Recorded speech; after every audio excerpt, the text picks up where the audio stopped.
practicing best practices across the sector. The NAC itself is responsible for funding at least 75% of the arts discipline in the sector. And these are namely music, dance, theatre, multidiscipline, visual arts, craft, and literature. And this, I think, vast, discipline is actually, has placed us in a position whereby, as the NAC, we are the largest funding entity in the country in terms of the sector coverage. Our sister entities deal with the other disciplines, which is the National Heritage Council. They deal mainly with heritage, as well as our other sister agency, which is the National Film and Video Foundation, NFVF, and they deal mostly with the audiovisual and interactive media, which is why we are then limited to the disciplines that I have mentioned this morning. For us, the Arts Summit is not just a tick box exercise. It is a platform where we do wish to meaningfully communicate. We wish to share, we wish to listen, as well as learn from the sector as well. We fully understand our role in the sector, and whilst we may not be able to solve every X today, or maybe tomorrow that is going to be presented to us, we do, however, wish to identify some low-hanging fruits that can be achieved through the outcome of the engagements that we will be having this morning. Hence, we are encouraging everyone to please ask questions and engage with the stakeholders and all the speakers that are present here today, so that we can then all be able to share, listen, and learn from each other. I also wish to share some sobering statistics that will provide all of us some perspective on the high-level challenges, as well as all help us to further understand why we are actually hosting the summit this year. Over the last 3 years, which is between 2021 and 2023, the NAC has received and adjudicated 22,000, over 22,000, 22.4 thousand, as a matter of fact, applications. Out of these 22.4 thousand applications, we have been able to fund about 3.2 thousand of them, which has left us with a shortfall of about 19,000 applications that could not be funded due to various reasons. For the same 3-year period, again, 2021 to 2023, the value of the applications, as mentioned above, has been the fact that the 22,000 applications that we have received have been to the value of 16.7 billion rands. And out of the 16.7 billion rands worth of applications that we received, we were only able to fund 728 million of these applications, which left us with a shortfall of about 16 billion applications that could not be funded, again, due to various reasons. On average, this means that we only actually, as the NAC, despite the fact that we're the largest funding entity in the sports, arts and culture sector, we have only been actually able to fund 4% of the value of applications we've received, and this is just in the last 3 years alone. If you think about it, these numbers are only actually just reflective of the National Arts Council as an agency alone. We have the department that also runs its own call for fundings as well as other sister agencies, which I think I mentioned when I started, that are also providing funding to our artists, let alone just the provincial structures that also are playing a crucial part in supporting the arts. So the reason why we do this and we give these numbers is to show the contribution that the sector actually has to the to the industry as well. To the community and the economy at large. Some of the other reasons we are also transparent with the numbers is because we also do want to show that government is providing funding to the industry. We have received from the department, as mentioned, over 700 million that has flowed directly to the arts sector. The figure that I mentioned earlier is exclusive of even our bursary funding, that we disperse and distribute, on an annual basis, as well as our 3-year arts organization funding, as well as the orchestra funding. And these are all quite significant funds, that we actually are responsible for distributing as well. So the point that I'm trying to make is that government is providing funding to the industry. It may not necessarily be enough or a lot, but there is some, support that is coming from government. Also, it's to provide the evidence that the demand from the sector is quite massive. Given the number of applications that I've mentioned this morning, I mean, if we are looking at about 22,000 worth of applications just from our agency received alone, and we are, only able to fund 3,000, of those, it just shows that the demand from the sector is actually quite massive. I mean, I gave the numbers earlier that was sitting at about 16 billion, worth of, applications received just in the last 3 years. I think these numbers are really quite to be reckoned with. And also, we want to be transparent with the numbers so that we, and when I say we, I mean jointly the National Arts Council as well as industry, if we can be able to jointly identify opportunities for the sector, so we can partner and identify some innovative artistic models to benefit the artists. So that we can get our artists to be less dependent on government funding, which is becoming unsustainable due to the economic challenges that the country is currently facing.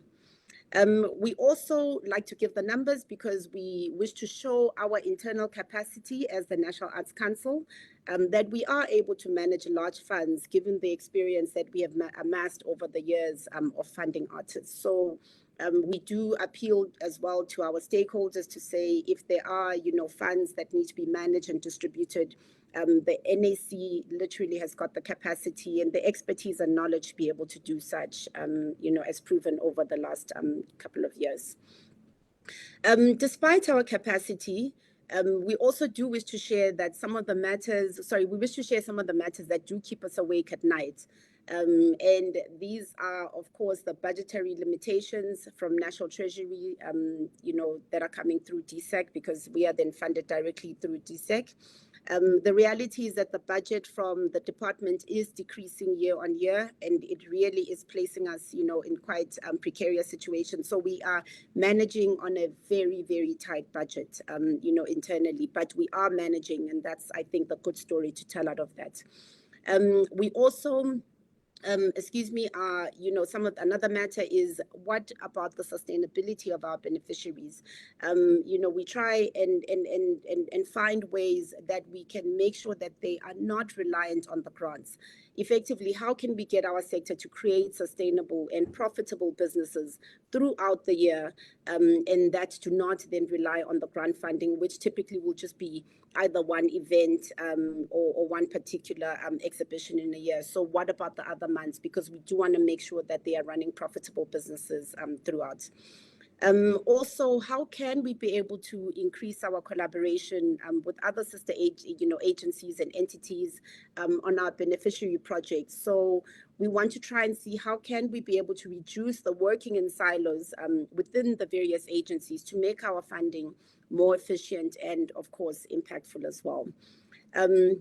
We also, are very focused around international collaborations and partnerships, so that we can be able to enable access, to art market platforms and creative and cultural exchanges as well.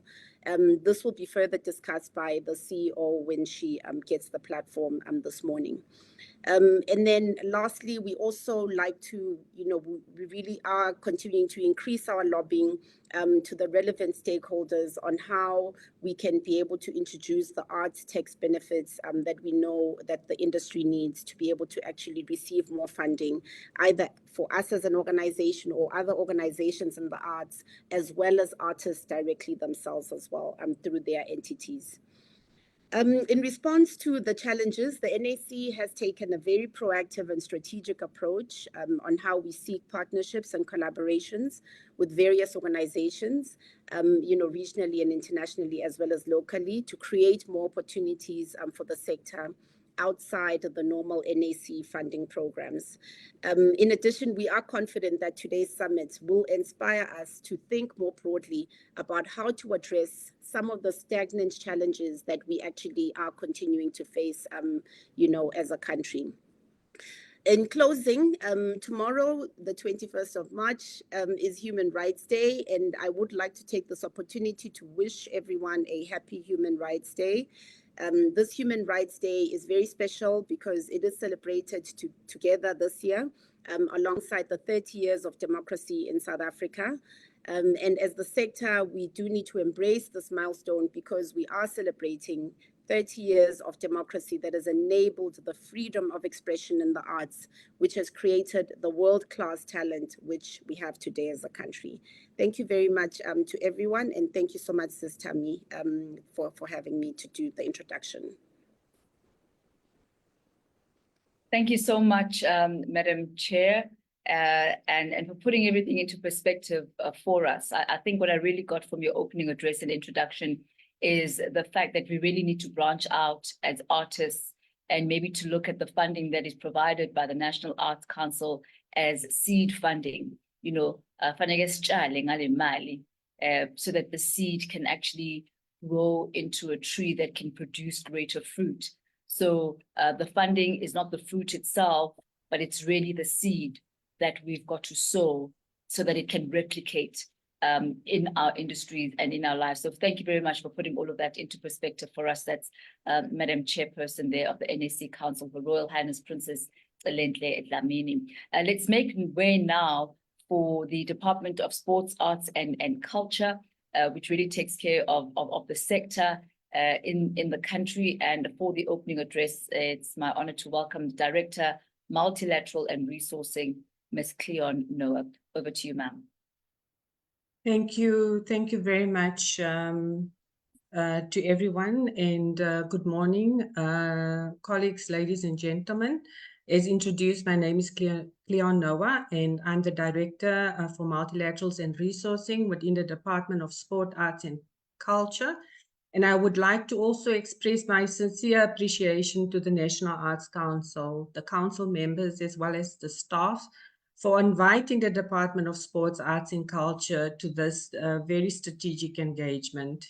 It is really a real honor for me to join you today in this summit, as well as to share with you the role of international relations in creating global opportunities for arts and the soliciting of ODA resources to address the challenges we are facing as a sector in terms of the various resourcing flows. As states, we have long been committed to international cooperation as a tool for formal engagement. And this is done at the bilateral, regional, and multilateral levels to strengthen cooperation between different stakeholders, but more especially state actors. Supporting artistic production, entrepreneurship, and structures in the cultural sector has become an important area of development cooperation and aid in trade. Collaborative initiatives within the arts and the creative industries are therefore important to create access to international markets for artists. By strengthening our international cooperation, we therefore create an enabling environment as a department for states to collaborate in a number of areas. Looking at the role that the Department of Sport, Arts and Culture can play in promoting global opportunities, I'll touch on a few areas. Firstly, as a department, we have, through our International Relations Chief Directorate, signed various international agreements with bilateral partners. And these agreements also include memorandum of understanding, as well as specific programs of cooperations, which are tools that implement these bilateral agreements. Our agreement seeks to promote the mutual benefits of international cultural cooperation in arts and culture and cooperation for development to address the triple challenges of government, such as inequality, unemployment, and poverty. They promote the sharing of knowledge as well as best practices amongst cultural professionals. They also facilitate the adoption of measures in order to support artists and disseminate cultural products and services. Our international agreements creates opportunities for cultural exchange program on a reciprocal basis with the aim to foster bilateral cultural initiatives and aid in the creation of economic opportunities for both partners, which contributes to creating an enabling environment for market access of our cultural goods and services. And as a department, we also negotiate and sign various film or audiovisual co-production treaties in partnership with our implementing agencies, and in this case, the National Film and Video Foundation. These co-production treaties are granted national status within their respective countries, and as such, they also have access to applicable domestic funding programs and fiscal incentives. If eligible, these co-production also strengthen domestic audiovisual industries, attract international investment, and support the development of expanding cultural ties with our foreign partners.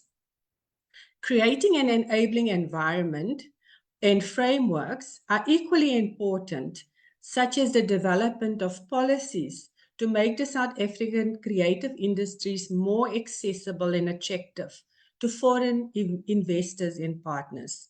As South Africa, we've set up the South African Cultural Observatory, which enable us to use data, research, and evidence-based approach for decision-making and policy-making, and to build intellectual capacity in developing and promoting the cultural and creative industry sector domains.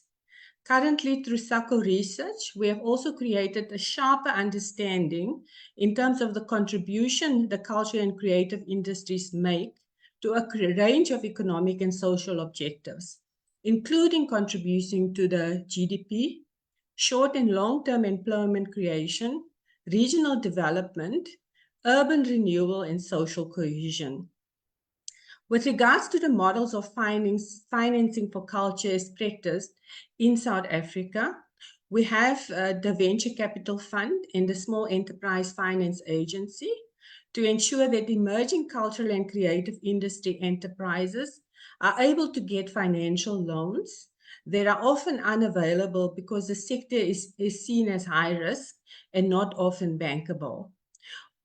We have also adopted the Mzansi Golden Economy funding strategy, which is pivotal for nation building and social cohesion through the support to growth of cultural and creative industries, and among others, wealth creation and job opportunities.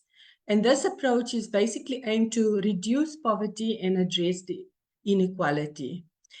MGE has allowed the cultural and creative industry sector to use many different platforms to show and express their creativity as a way of supporting their diverse offerings and sustainability. Our primary role is to keep our culture and creative industry sectors sustainable amidst very competing priorities of government. And the ultimate goal is to grow the sector, to grow audiences, create job opportunities, and stimulate demand, as well as to develop cultural entrepreneurship. Access to local, national, and global markets for culture and the creative goods and services can also be done through various activities. And here, just a few examples of those. In terms of developing an online platforms to marketing cultural goods and services, supporting to cultural entrepreneurship to create online presence, train cultural entrepreneurships in product development, support cultural entrepreneurs and key stakeholders to build appropriate small business management skills, and provide support for logistics, sales distribution channels, as well as customer services. When we look at a global multilateral environment, as South Africa, we have ratified and we are a state party to the 2005 UNESCO Convention on the protection and promotion of the diversity of cultural expression. This convention is the first UNESCO convention that is specifically dedicated to the cultural and creative industries, and it recognizes the dual nature of culture in that cultural goods and services convey identity, values, and meaning, and therefore cannot be treated as mere commodity or a consumer good. But at the same time, it also recognizes the key role of culture and creativity in meeting the challenges of sustainable development, encouraging economic growth and social inclusion. And this speaks to the economic contribution of culture and its contribution to the country's GDP. The convention also has a specific funding mechanism, and this is the International Fund for Cultural Diversity. The fund is therefore the operational tool of the convention and measures the implementation specifically for developing countries. And applications for funding to this fund is open annually to civil society as well as state actors to apply for these kind of international funding that stems from our multilateral treaty obligations. There's a persistent imbalance in the exchange of goods and culture within developing countries, which faces significant difficulties in accessing the markets of the global north. UNESCO's 2018 Global Report, which is Reshaping Cultural Policies, clearly demonstrate these structural inequalities that exist between countries of the global north and the global south in the cultural sector, and therefore call on new solutions to be found to address this challenge. Trade barriers, scarcity of preferential treatment measures, and limited human and financial capacities continue to hamper developing countries' penetrating of cultural goods markets in the global north.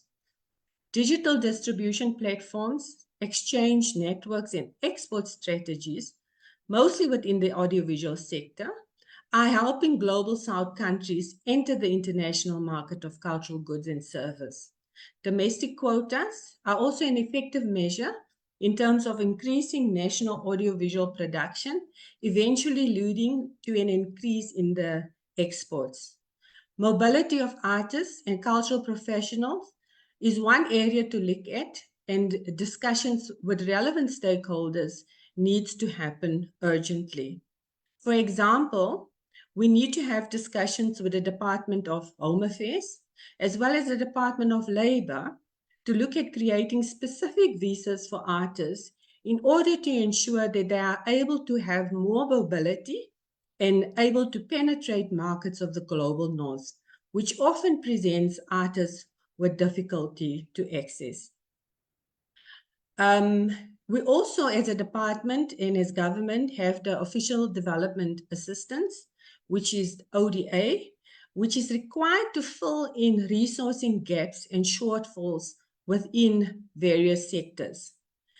ODA in the department is used to support new as well as more effective ways of implementing government policies and priorities to protect and promote and fulfill the rights of artists and creative professionals. Over and above the normal funds allocated to departments by National Treasury to fulfill their specific mandates, ODA is specifically directed towards various specific areas. I'll just mention a few. We've got the innovation part, where developing new and more effective approaches are encouraged. There's a piloting and testing, where pioneering new approaches for specific programs are being proposed. Risk mitigation, therefore creating an enabling environment to attract and invest in SME initiatives, as well as skills transfer and technology in order to address capacity gaps. And for this, technical assistance is provided for ensuring that South African institutional capacity is enhanced for sustainable long-term implementation. And these specific areas that I've mentioned is the areas that official development assistance would assist the sector in terms of getting additional funding specifically aligned to those areas mentioned. The department also intends to strengthen its ODA machinery, and it is anticipated that from 2024-25 financial year, there will be an increasing interest, especially from the donor community, in terms of supporting the department in the form of ODA, and therefore also benefiting the sector.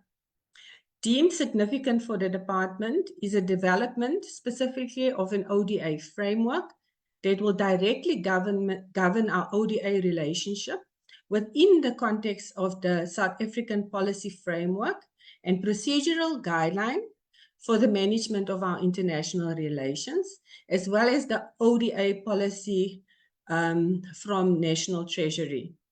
We are also currently embarking on an international relations roadshow within all the 9 provinces of South Africa. And one of the objectives is to solicit provincial ODA needs in order to ensure that ODA resources match provincial priorities and demands for the sector. This is also to assist the department to know where gaps exist. So when we do engage our donor community, we know the needs and the priorities as identified.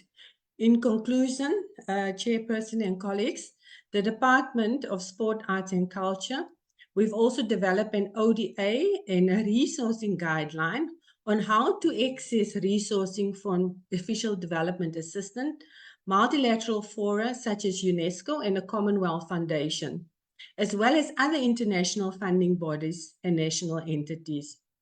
This specific guideline and booklet provides industry stakeholders a guideline on how to access official development assistance opportunities, and also includes criteria and application processes to be followed, including dates or specific timelines in terms of when these calls opened for application. It also provides detail on various funding opportunities available for the arts, culture, and heritage sector, and these include information on the Mzansi's Golden Economy, as well as other funding strategies. Thank you very much for your attention. And thank you very much, Ms. Noah, for that.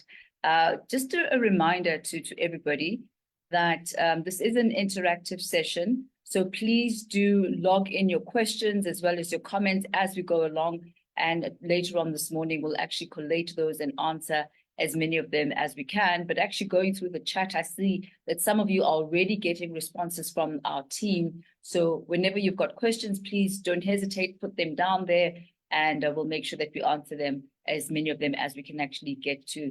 And Ms. Noah, thank you for that. You know, sometimes when there are restrictions and we are forced to take a detour, it looks like it's the end. It looks like it is a loss, and perhaps it is an immediate loss, but it also opens up so many other opportunities, because then we're put in a place where the department is looking at creating collaboration with other, organs, such as the Department of Home Affairs, etc. How do we as South African artists actually start exporting our craft? And the role of government really here is to make sure that the policies are in place, that there's an infrastructure and a framework that will make it easier for artists to be able to access all of those opportunities. So thank you very much, Ms. Noah, for that.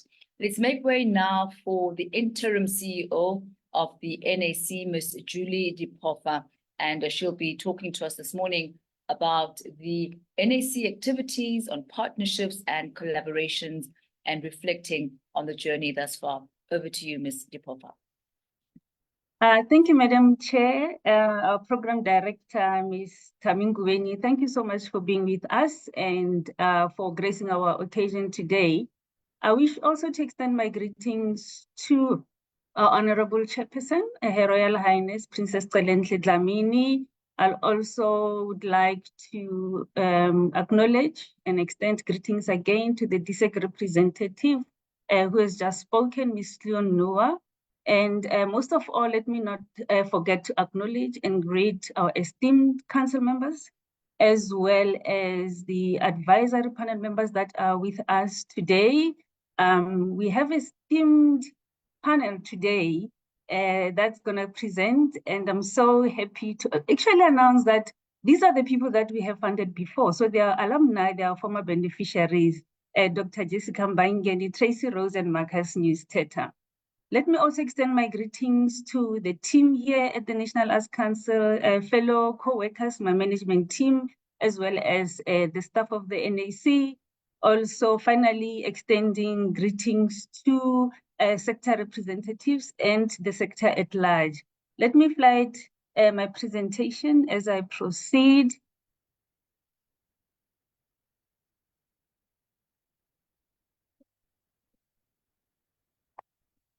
There we go. I'll just show.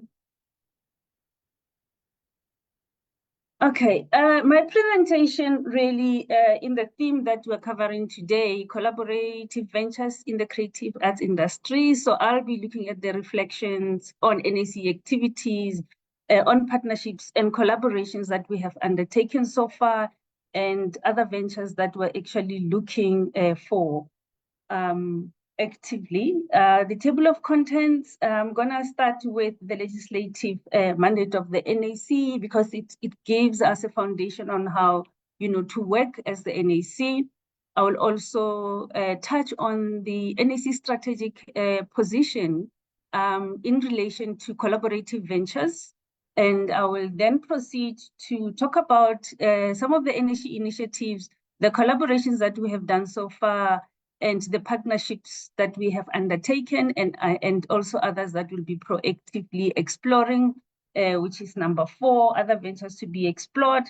I'll just touch briefly on NAC dedicated funding, as it does cover the support for funding for any collaborations and partnerships that practitioners on the ground would like to liaise with their international counterparts. And also in conclusion, I'll touch on really the overall broad benefits of collaborative undertakings. We get a mandate from the Act itself, the National Arts Council Act number 56 of 1997. I'll just go through what the objects are actually saying, and I'll later just pick 2 or so that would be the key ones that I'll be looking at. To provide and encourage the provision of opportunities for persons to practice the arts, to promote the appreciation, understanding, and enjoyment of the arts, to promote the general application of the arts in the community, to foster the expression of a national identity and consciousness by means of the arts, to uphold and promote the right of any person to freedom in the practice of the arts, to give the historically disadvantaged such additional help and resources as are required to give them greater access to the arts, to address historical imbalances in the provision of infrastructure for the promotion of the arts, to promote and facilitate national and international liaisons between individuals and institutions in respect of the arts, to develop and promote the arts, and to encourage excellence in regard to this.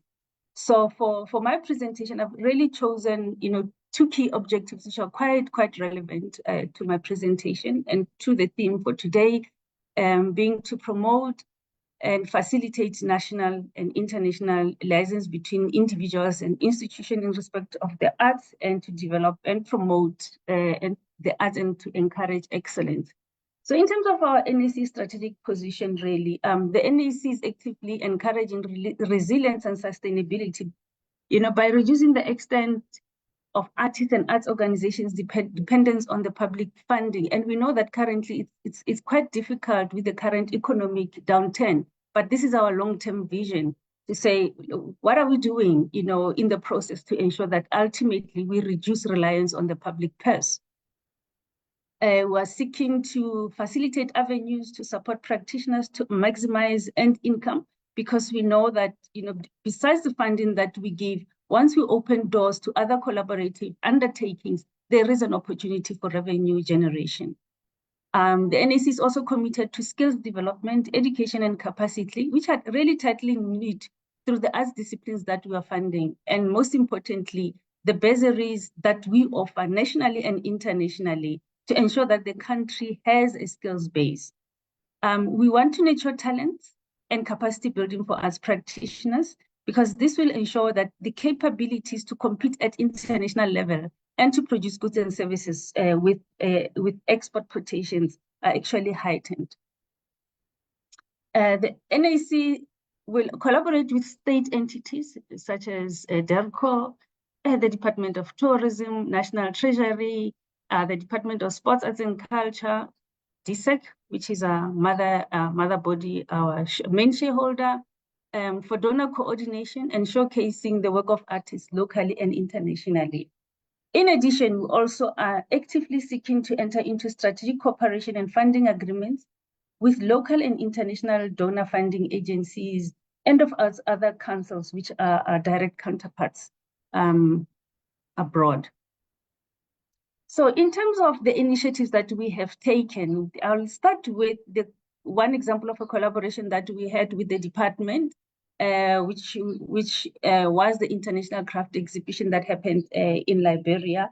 We received a very good invitation from the Algerian Minister of Tourism and Handicraft to find crafters that we have really supported, our beneficiaries. And we really took beneficiaries from the pool of arts organization support funding, the previous cycle, not the one that is currently on because it's fairly new, and look at the body of work of the various craft practitioners that we have supported, and actually to see which ones we can actually take to participate in this fair. We responded very actively to this invitation because we understood the strategic importance of the two countries, because there are already current engagements to strengthen bilateral relations and cooperation, particularly in the area of craft development.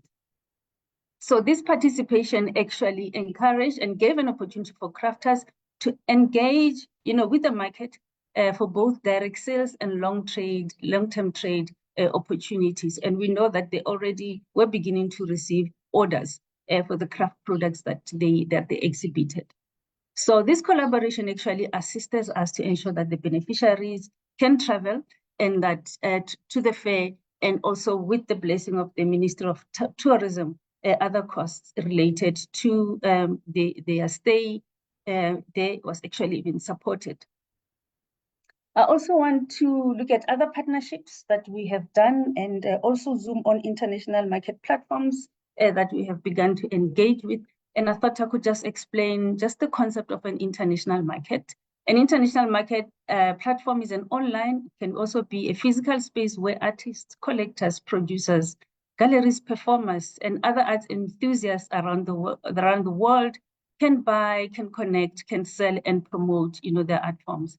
These art forms, of course, some of them are just one discipline based, others are multidisciplinary in nature. They often feature a wide range of artworks, including paintings, sculptures, craft product, photography, performance as digital arts. And participants are both established and emerging artists who can gain a platform into these international markets. The first one that I would like to start with locally in the country is the National Arts Festival that we've entered a partnership with.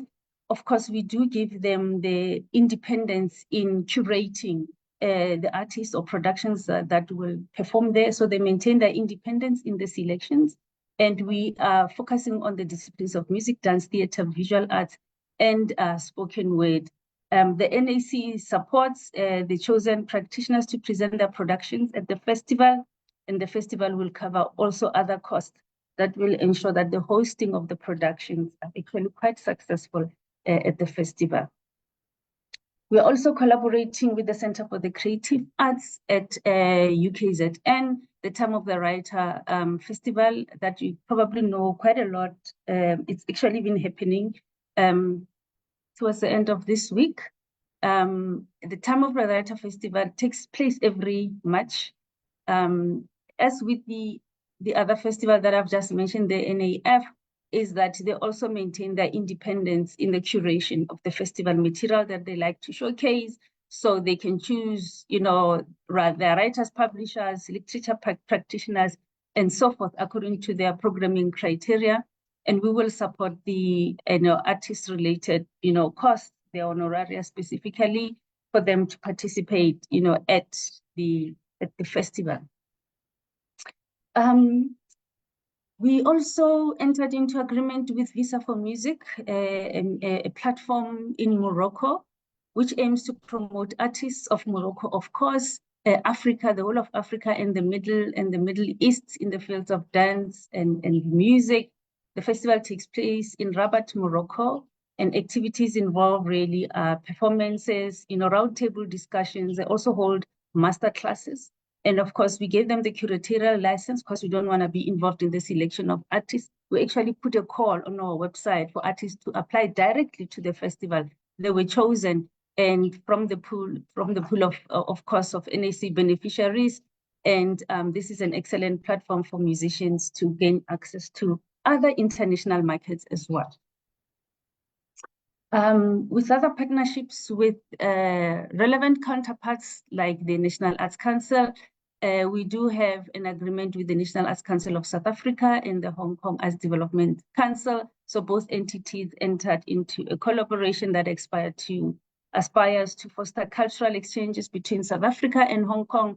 Through this collaboration, we're gonna jointly create a music piece, or music pieces, rather, featuring Chinese and African music that will, you know, premiere at the Hong Kong Performing Arts Expo in Hong Kong this October, and the South African leg will take place next year in 2025.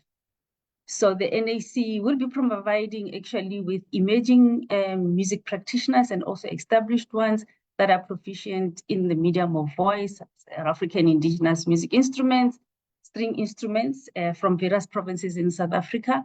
In addition, this partnership will also be covering exchange of skills between the two entities, you know, staff exchange, because it's quite important that we learn from them and they can also learn from us, considering the vast number of applications that we receive, how we turn around these, for instance. The other one, February, was quite a busy month for us. We also entered into agreement with the Botswana National Arts Council. It's fairly new, it's about 2 years old. And of course, they're looking towards the National Arts Council of South Africa to actually support them, you know, in their journey for supporting the arts in Botswana. So this partnership actually, it marks a significant step towards fostering mutual understanding, appreciation, and development of the arts between the two nations. This collaboration will encompass a wide range of activities, ranging from research initiatives to deepen our understanding of each other's artistic tradition and cultural heritage. It will also foster skills exchange between artists, cultural practitioners, administrators. We'll also have residency programs, you know, between the two countries as well. There are so many other avenues to be explored. The ones that we have already begun talking to are the other National Arts Council in the Southern African Development Community, which is the SADC region. We've already started with Botswana, so we're actively looking at Zambia, the Arts Council of Namibia. We're looking at Lesotho, Malawi, or other equivalent entities that they may have in their countries to support the arts. Because we really do not want to go further than leave, you know, the region without any collaboration. We are speaking with the South African Embassy in China, and also the Chinese Embassy in South Africa is really keen to work with the NAC.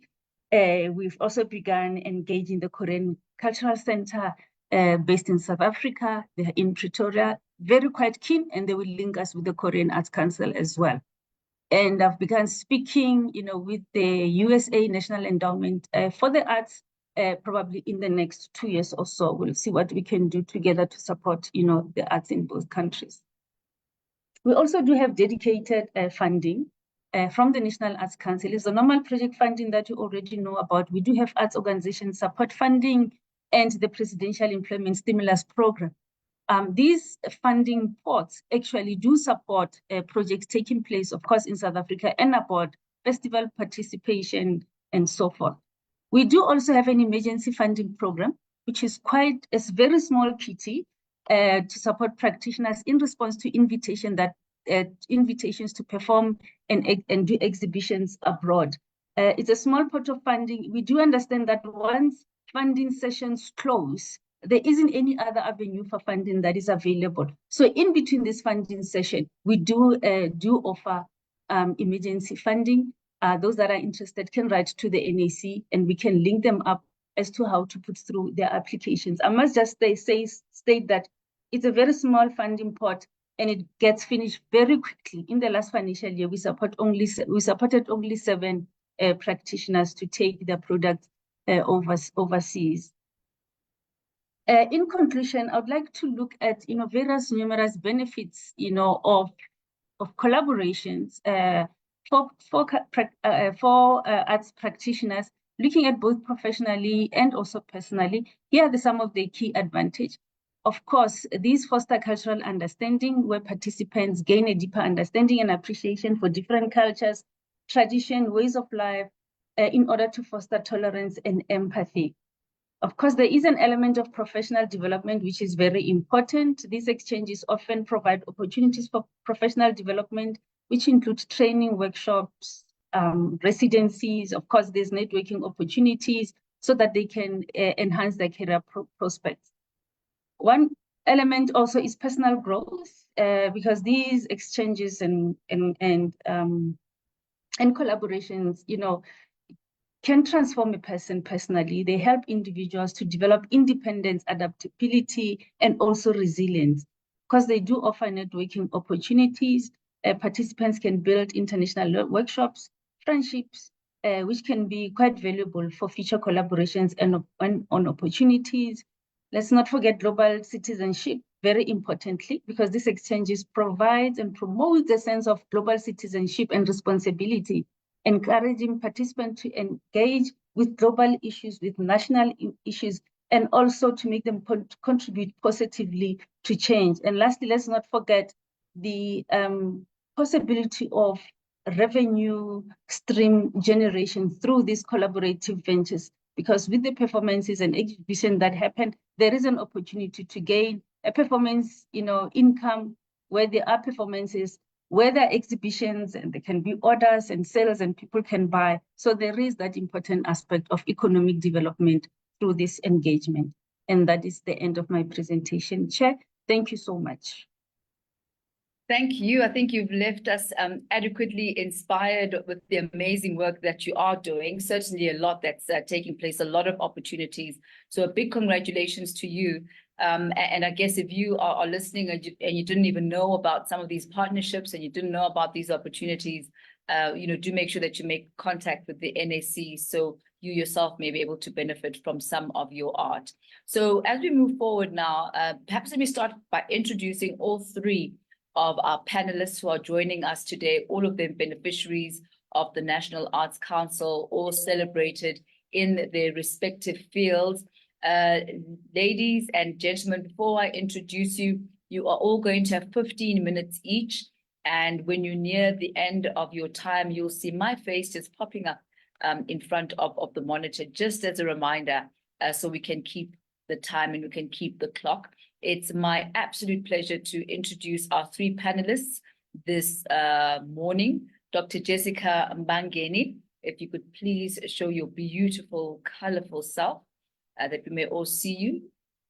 Yes, we all know her. We all love her. She performs in many of the functions and the events that we have. Dr. Jessica Mbangeni, if you are there, if you could please, there you go. Never fails to disappoint. Our Sample. Oh, and by the way, also do maybe put your speaker on as well, your microphone on. You are going to be our first speaker. She's our first speaker. She's a Grammy Award winning poet, fashion designer. I'll tell you more about her in just a moment. And our second panelist this morning is artist extraordinaire, Miss Tracy Rose, who really has worked on international levels. There she is. Hi, Tracy. I didn't get the memo about the print because you and Jessica are both on your whole Zulu attire, Zulu gear. So feeling very left out there, ladies, both looking stunning. There you go. You got some fire in the middle. All right, Tracy, Ms. Tracy Rose. And also our third panelist for this afternoon, Mr. Marcus News-Teta. Mr. Marcus News-Teta, let us see you. All right, so I think you and I are together. I see you also didn't get the memo. No, so we're together in this. So these are our three panelists. A very warm welcome to all three of you. We're really looking forward to hearing from your experiences, your personal experiences, and how you've managed to actually break those boundaries and to break those barriers in the various sectors that you are occupying. So thank you very much, Marcus. And Tracy, you can rest for now. We'll be back with you in just a moment. So we'll kick off with our first panelist today. In her introduction, as I mentioned, she is a Grammy Award-winning praise poet. She's a fashion designer from Guantu Afrocentric Designs. That's her company. She's also in entertainment and also has a record label. There is no function without Jessica Mbangeni just opening up, calling down the heavens and singing the praises of those that she will be heralding on that particular day. So over to you, Jessica. She's speaking today on the value of branding your creative craft. Yes, you do what you do. Yes, you are who you are, but it is important to package. Jessica will tell us how she has done it and the results that she's managed to get from her endeavors. Over to you, Jessica. Greetings in the name of Africa, my beginning, Africa, my ending. Diligube vlemveli ke mna ke uthi bujiyani sibasoshubela abantwana ukhala khulula labantwana. Umgodi omdala wathi damantshotshi komo zikatiba inkomo zikasijekula. Komo zikanwambe zadla intsimi kabhangqo zayikhukhuza zayitshayela zemka nengcambu. Tsi yiyizelani nansi National Arts Council, the hub and the Rehoboth of life, bringing all the worlds of life to our country, bringing resolution. Sithi makube thosi ke bethuna kube hele kudede bumnyama kuvela ukukhanya makwehle phezulu amanzi emvula ayawuthi achumise lemihlaba imihle kangaka size zithi ezizityalo ze National Arts Council nemisebenzi yethu emihle kangaka iyimisebenzi yemveli iyimisebenzi esiphiwe nguQamata ichume ukuze kube khona iziqhamo kuphilwe ngabantu. Today, I will be talking about Jessica Mbangeni, the brand.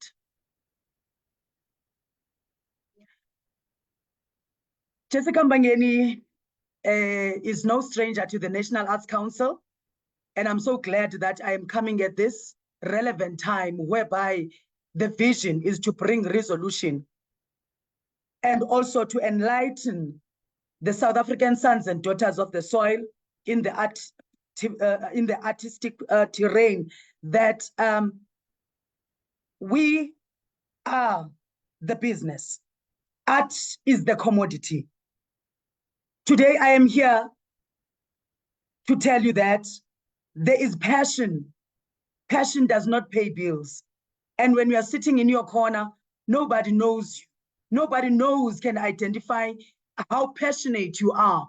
There's no business that will come into your space because you do not have identity. We can clap hands as the artists and say you are the best of them all, but now you have to become a business. As an artist, you are the soul that carries your craft.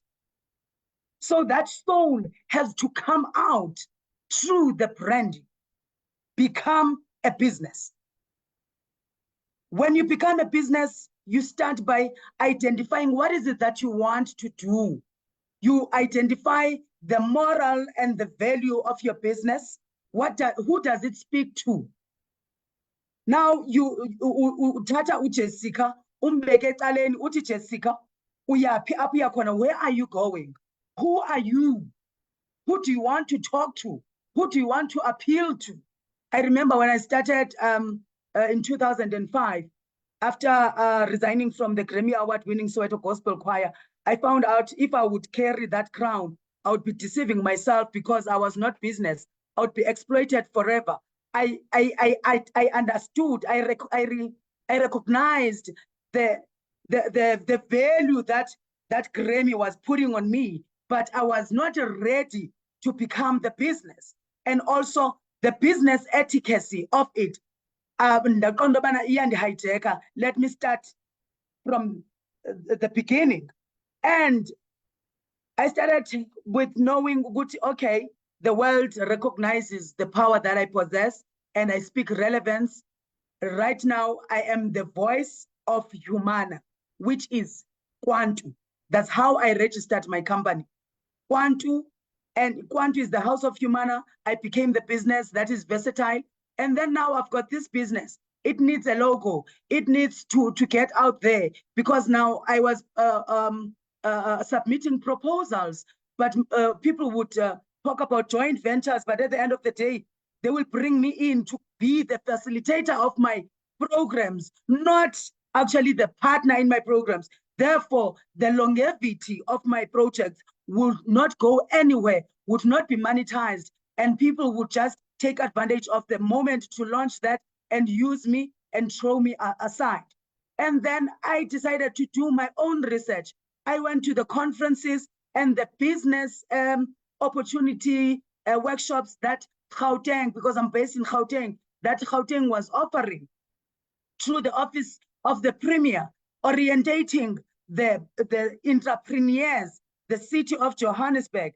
Then I plugged myself in the workshops that were conducted by ISIDA, by Gauteng Economic Propeller. And at the time, English, English sometimes, I'm saying, Gauteng, pro. But I would get the address and go there.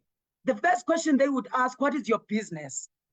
I would feel so offended that I could, I'm on TV, I'm an actor, you can see in my biography, I am in each and every event, so you can't identify who I am. And somebody said, the consultant, you have to identify what business are you. And then I saw, okay, what is it my business is doing more? That is feeding on all the versatile artistic aspects that I carry. That is very painful. I do not want to lie. That is a change that you need as an artist. That is very, very painful. Otherwise, somebody will come, Owens Marketing, and own your business. You won't be part of the strategy that is the exploitive part in our country at this particular time, because there are no business collaborations. Ngoba siyaziwa ukuba thina as artists into esifuna ixesika Morning Live, I'm passionate. There's nothing more that I see that I can do. This art, this compassion, and but what about liberating, monetizing? And Jessica began to be this person. Jessica, that's why we don't bring her on our plays as funded by National Arts Council, because we back up him. Yes, because I had to be in a turning point that I understand that passion does not pay bills, and my art is highly recognized internationally. I dine with Abo Beyonce, who's they are turnovers, billionaires. I'm just showing a beautiful face and a powerful voice, and then I get standing ovations, and then come back home. I still suffer to pay my rent. I can't take my children to the relevant schools. I can't live my lifestyle. Then I had to stand up. So the second part is to register and brand. Get to be identified. Who are you? In the process of branding, I got to be in the starter packs of GEP. That is far from the National Arts Council that was funding me to become the business and do my research on who I am and what my art effect has in the artistic terrain. Then the business sense, the artistic sense of Jessica changed. Now, Kwantu Entertainment Designs. You've got entertainment, you've got designs. What is it that you are doing, Jessica?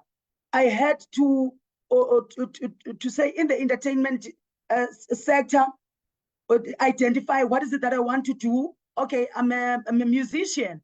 So therefore, I'm looking for contracts. Oh, let me sign Jessica. Let me put together the production. Let me get the producers, musicians. I've got the money. The money that I perform I get from my performance, I must invest in my business to become a record label. Yes, I went through a lot. I came across lawyers who were able to shape me and show me the contracts that I should sign between Jessica Mbangeni and the record label that is Jessica Mbangeni. So even if I can get other partners in the record label, I'm able to advocate for Jessica to get the percentage that she wants, not what actually the company is interested in, the standards of South Africa. Then now I had to break it down and say in the designs, I've got clothing talent, designing, and I manufacture these. So who are you now? You are not just a designer, but you are a manufacturer because you've got the capacity to put this dream and vision into reality, and the craft as well, which is accessories, bring them into the space of becoming the art, the state of art, because of the quality. Then I became the Kwantu Afrocentric Designs that is being able to be procured into for corporate gifts by financial institutions, and also to get the walk-ins in the business. So National Arts Council helped me with a 3-year funding for me to be able to expand from Newtown to Oriental Plaza, where there is a footprint is, and the big footpath. What I did, I've been part of my business plan development. And even if I would come and present it by myself, and the people who were evaluating it, they knew exactly that the vision is sustainable, will be sustainable even after the funding. So I do not want to be the beggar or the leverager of the government grant, but I want to become a business whereby I've got an accountant that is able to evaluate my finances, and that is the dignity on its own in my life as a citizen of this country, to be able to stand on my own. So if brand value is very important. Ngoba, there are many of us, so you have to be unique. You have to be loyal to your clients and to yourself, to your vision. And if brand value attracts the consumers who will be able to align with your vision. And also, it helps you to be able to be sustainable, to be reachable. Ngoku, I do not have to do so much in the marketing, because I put a stamp and the signature through my brand, Jessica Mbangeni, the brand, and they know through the procurement processes, Jessica Mbangeni comply. She's registered, she renews, she's got a tax clearance, she's got a company profile, and her company profile is not just being modified, but it speaks volumes that she delivers. So what I would like to say to you, this subject is broad. It needs actually a very good 2 hours next time. But again, I think you will take from the tips that I'm going to give you. Legitimize your business. Have lawyers, have systems in place that will be able to protect your business. Accountability, have an accountant. Because you know what I mean? They think that you've got money. You are leveraging on the opportunities as an artist. Uba a client and then so swim nasepulini, ungene naselwandle. Because those are the beauties of being an artist, you know what I'm saying, babe? Evaluate your brand, press it. Your profile must be updated. Sit down with the experts in marketing, but they are ruthless. Be part of it. They will tell you about brand verifications on Instagram. I heard most people have lost millions of followers because of that brand verification. So don't just do izinto ungahlelanga ne-experts and people that can be able to call Umak and say, just like me, I've launched Facebook Africa, so there's where to go if I'm hacked. Be consistent. uJessica Mbangeni, when she rocks into the room, uyaziwa. Yo, uzawubonga ke namhlanje noba sendingasabhukwanga ke ngokuthi ngaprouchorwanga ndinalo entitlement uba fanele ndibonge noba ndithe qoqovinyo yimabhukwe ndincanca. The minister uMondli Gungubele one day once said to me, hey, I've never had such a shortest poem ever in my life. And this client has invited me knowing kuba ndiyimbongi, so she should have just actually procured me and then get paid for it. Be aggressive. Be aggressive. Aggressive marketing. And they always say, Jessica, you overdress, this and this, you are stealing the show. I am an artist. And I'm a business babe, you know what I'm saying now? Be firm. Be compassionate. Have a calendar of those trade fairs and exhibitions. Make a point of reference to what the National Arts Council has to offer the database, including the arts and culture. We've got access to international markets.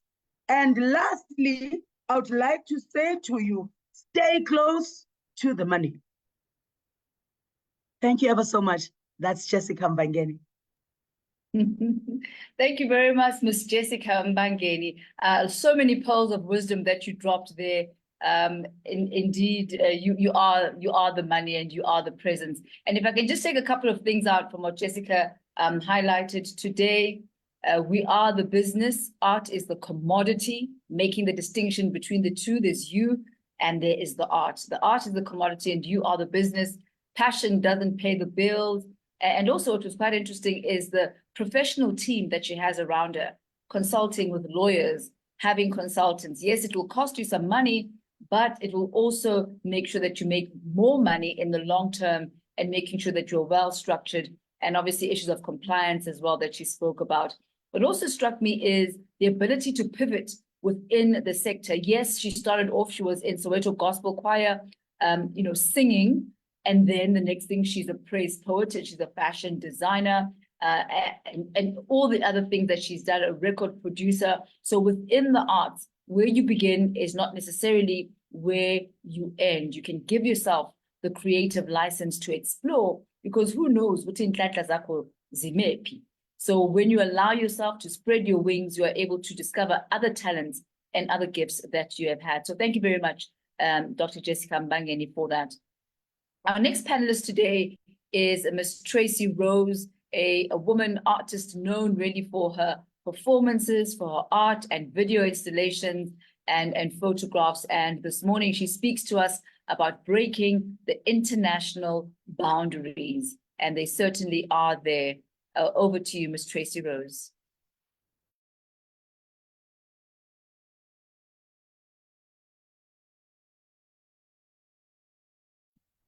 Could you please unmute yourself, Trace?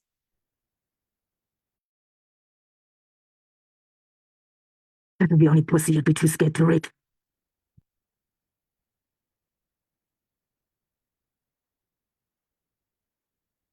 Hi, good morning and welcome to today's lesson, the South African art ecosystem. The title, Breaking the International Boundaries, is not possible without a local infrastructure. Let's get to it.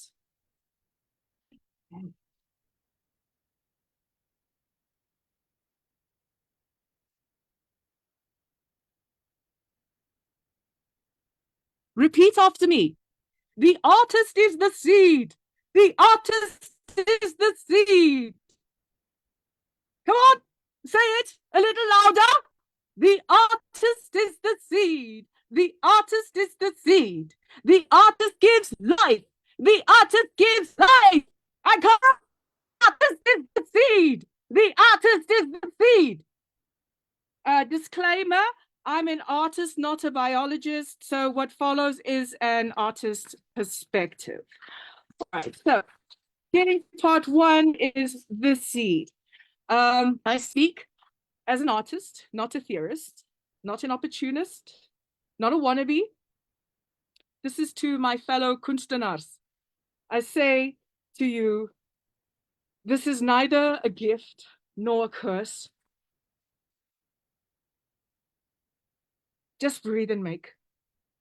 For it is in your making that you bring reason and beauty to this planet of man's made insanity. The artist as shaman, as neo-shaman, as seed. The provocative. This started at the beginning. Let's go back to the cave. In the cave, we were dancing, we were singing, we were painting, we were playing, we had theater, we had imagination. There were no galleries, there was no infrastructure, there were no museums, there were no record deals, no theaters. What was the impetus behind that desire to make and create without reward, without material reward? I think that's a very primary beacon that we need to keep in our mind, especially as South Africans, as we have artwork from the Blombos caves, over 50,000 years old. This is something that is not even acknowledged in our schools and in our institutes of. Okay, let's move on. So from the cave, we have the artist as the shaman, as the neo-shaman, as the seer, as the, I don't know why I can't pronounce this word right now. The Provocateur. Oh, there we go. Thank Yes. you, Tommy. My pleasure. The joker, the jester, the savior, the messenger. And this is by no means a comprehensive list or illustration, because these illustrations are from me as an artist and from an artistic perspective. I will remind you that constantly, lest you forget. Unsupported in their so-called madness, yet thoroughly exploited. I was recently told by the chief curator, executive director of Zeitz Mocha, that I should be grateful for receiving an artist fee of 7,000 Rand, which is loosely $300, for my 30-year retrospective. That included all the labor, all the labor that I did for the 3 years leading. That included the use of my work, which they subsequently rented out to other venues. I was told that I should be grateful because I was given an exhibition and a monograph, and also African artists don't get paid. This is from, I repeat, the executive director and chief curator, whose entire lifestyle of Zeitz Mocha, whose entire lifestyle in business class tickets are funded by the labor of unpaid African artists.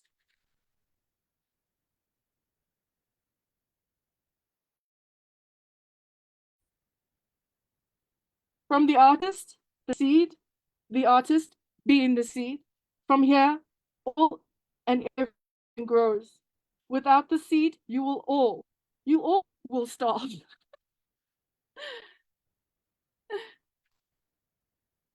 Okay. So here we go. In some sort of rudimentary fashion, I'll try and break down the relationship between the bio ecosystem and also the art ecosystem that I'm proposing that we envision to begin to create. The seeds need water. Actually, wait a second, just bear with me a minute. I need to okay. All right, I kind of want to further just expose some of the rot that's in the South African art scene. I once had a curator say to me, The only good artist is a dead artist, a South African curator. I was also told that a South African gallerist says you must always keep your artists poor. I think the understanding is that poor artists create better art. In the current South African landscape, there are too many so-called artists, there are too many people making stuff, decor, objects, not enough art. No art history training is being taught. We don't have any kind of sense of why we're doing what we're doing, where we come from, where we're going. And like I said in the beginning, the cave, where we came from, is so crucial and important to understand where we are heading. Without understanding the value of the cave and the desire to make, we simply just make stuff. There's not enough museum support. There are not enough independent spaces.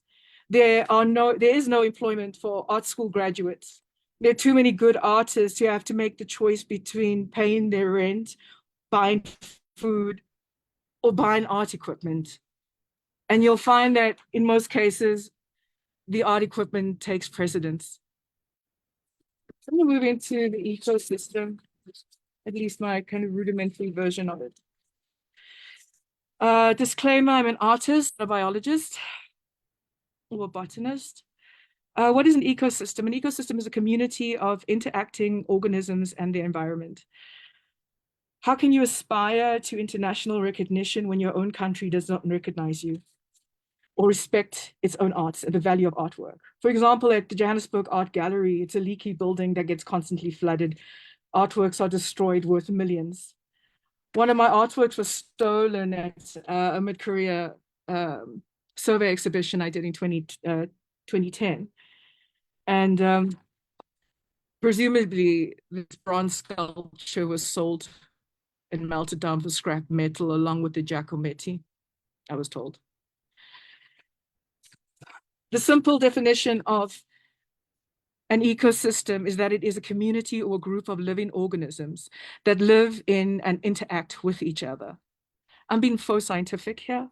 So a simple definition of an ecosystem, the simplest definition of an ecosystem is that it is a community or a group of living organisms that live in and interact with each other in a specific environment. It is a complex network or interconnected system. I wanted to belabor the point with multiple sources of similar definitions. An ecosystem is a chain of interactions between organisms and the environment.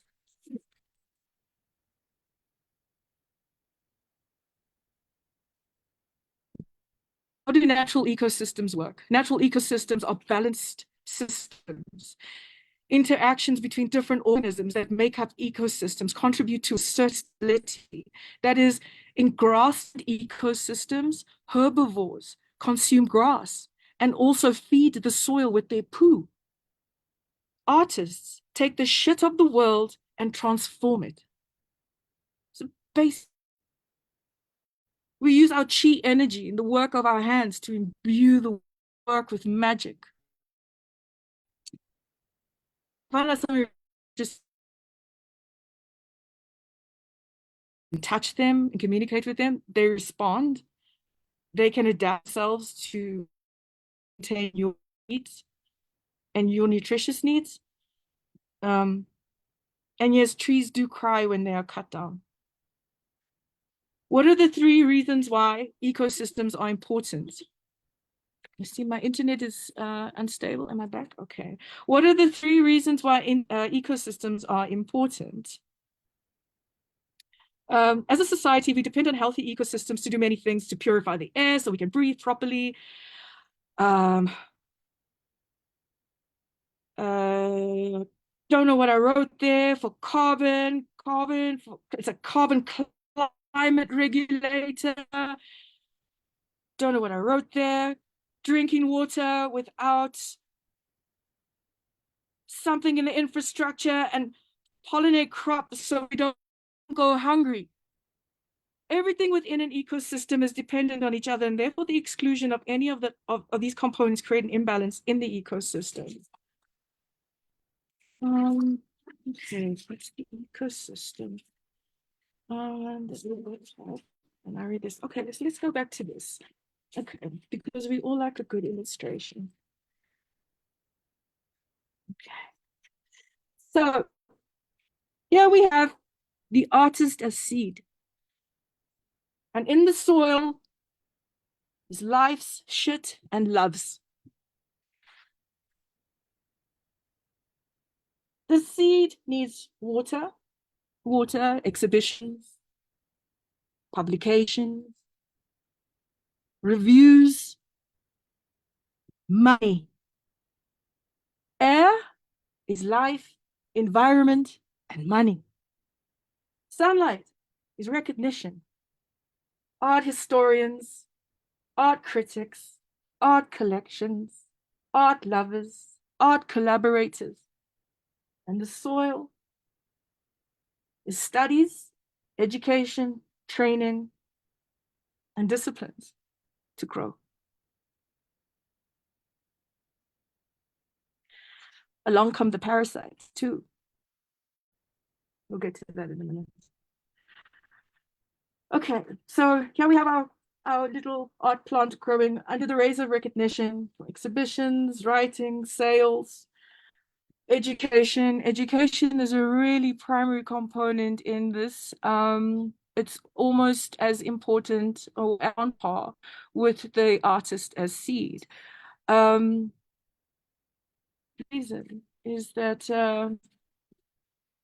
you know, do not have any arts education in all of our schools. Private schools, yes, some government schools, but not everyone.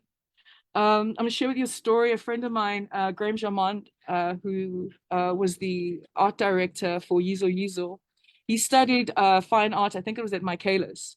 And if you look at the mise en scène in Yizo Yizo, you'll see that a lot of it, if you're trained in art history, you'll see that there's a lot of art historical references. For example, there's a reference to a Rembrandt painting where there's a particular kind of layout of all the actors in the scene. Graham, while they were shooting, would employ the kids in the neighborhood to assist in painting murals and help out on set. And after production stopped on Yizo Yizo, he told me that he went back like a year or so later, and he met one of the young boys who was assisting him in the mural painting. He said this kid was like particularly gifted and really smart, and he was on trial for rape, gang rape. And he said to him, like, why the fuck did you do this? And his response was, I was bored.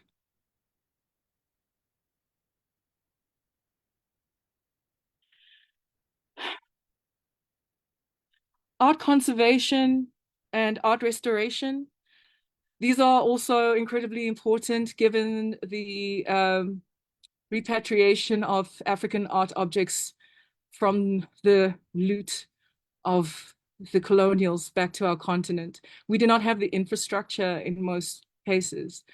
Our people barely eat and have immunities, and yet we want to construct institutions to house these objects that we cannot maintain. Wood demands a very particular type of temperature, for example. Paint chips off. You need like people that are trained in this discipline. It is not only necessary to have an art degree, but also to have a knowledge of science and chemistry. Art therapy, given the degree of PTSD that we suffer from as a nation, art therapy is primary in healing all of our traumas.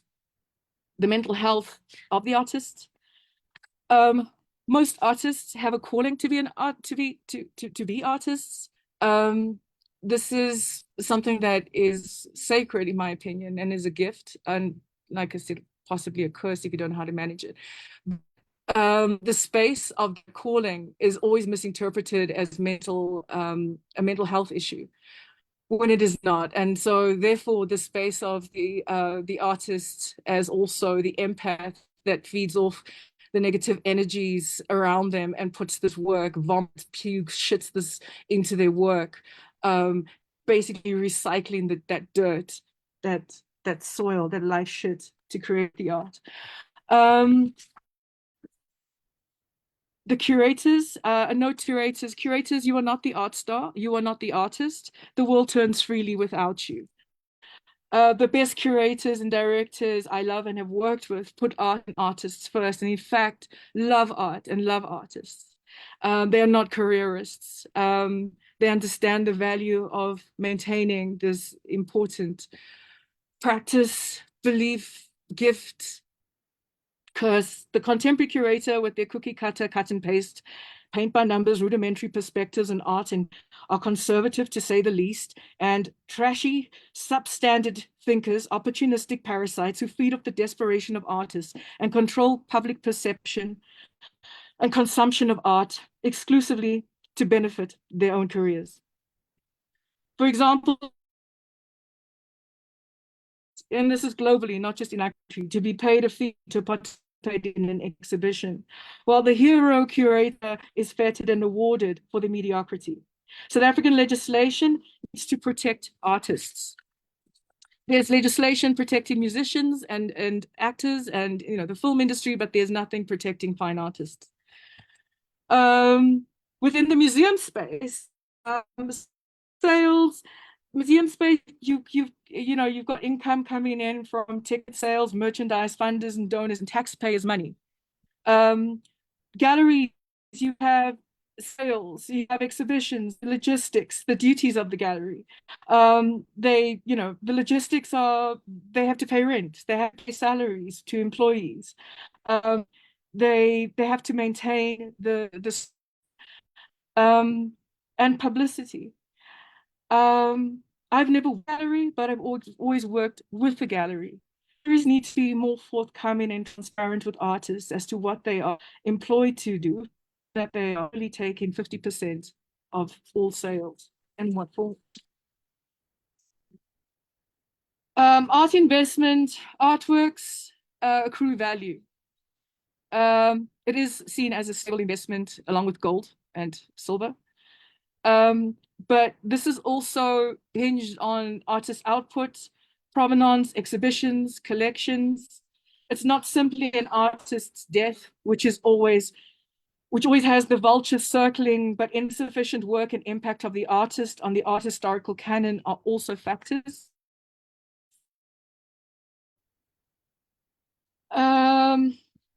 The artist's impetus and reasons to make art, silence the voices. They are the channel. They have this calling to, see the future, warn the present. The exploitation of the artist. We need a minimum fee that is legislated and standard for all South African artists and exhibitions in South Africa.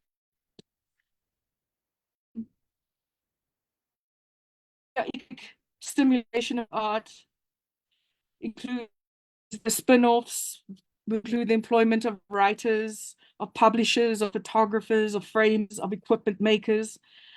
Art needs to stimulate the economy and stimulate the economy.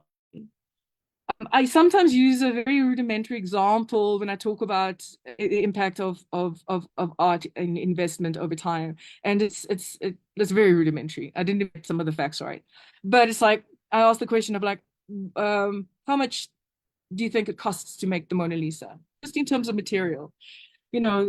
It's poppy wood, the paint, the wood, the frame, the labor.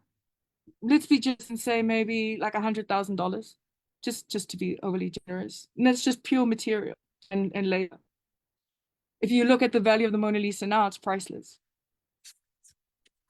In conclusion, this provocation serves an impetus for further research to begin the process towards finding our ecosystem.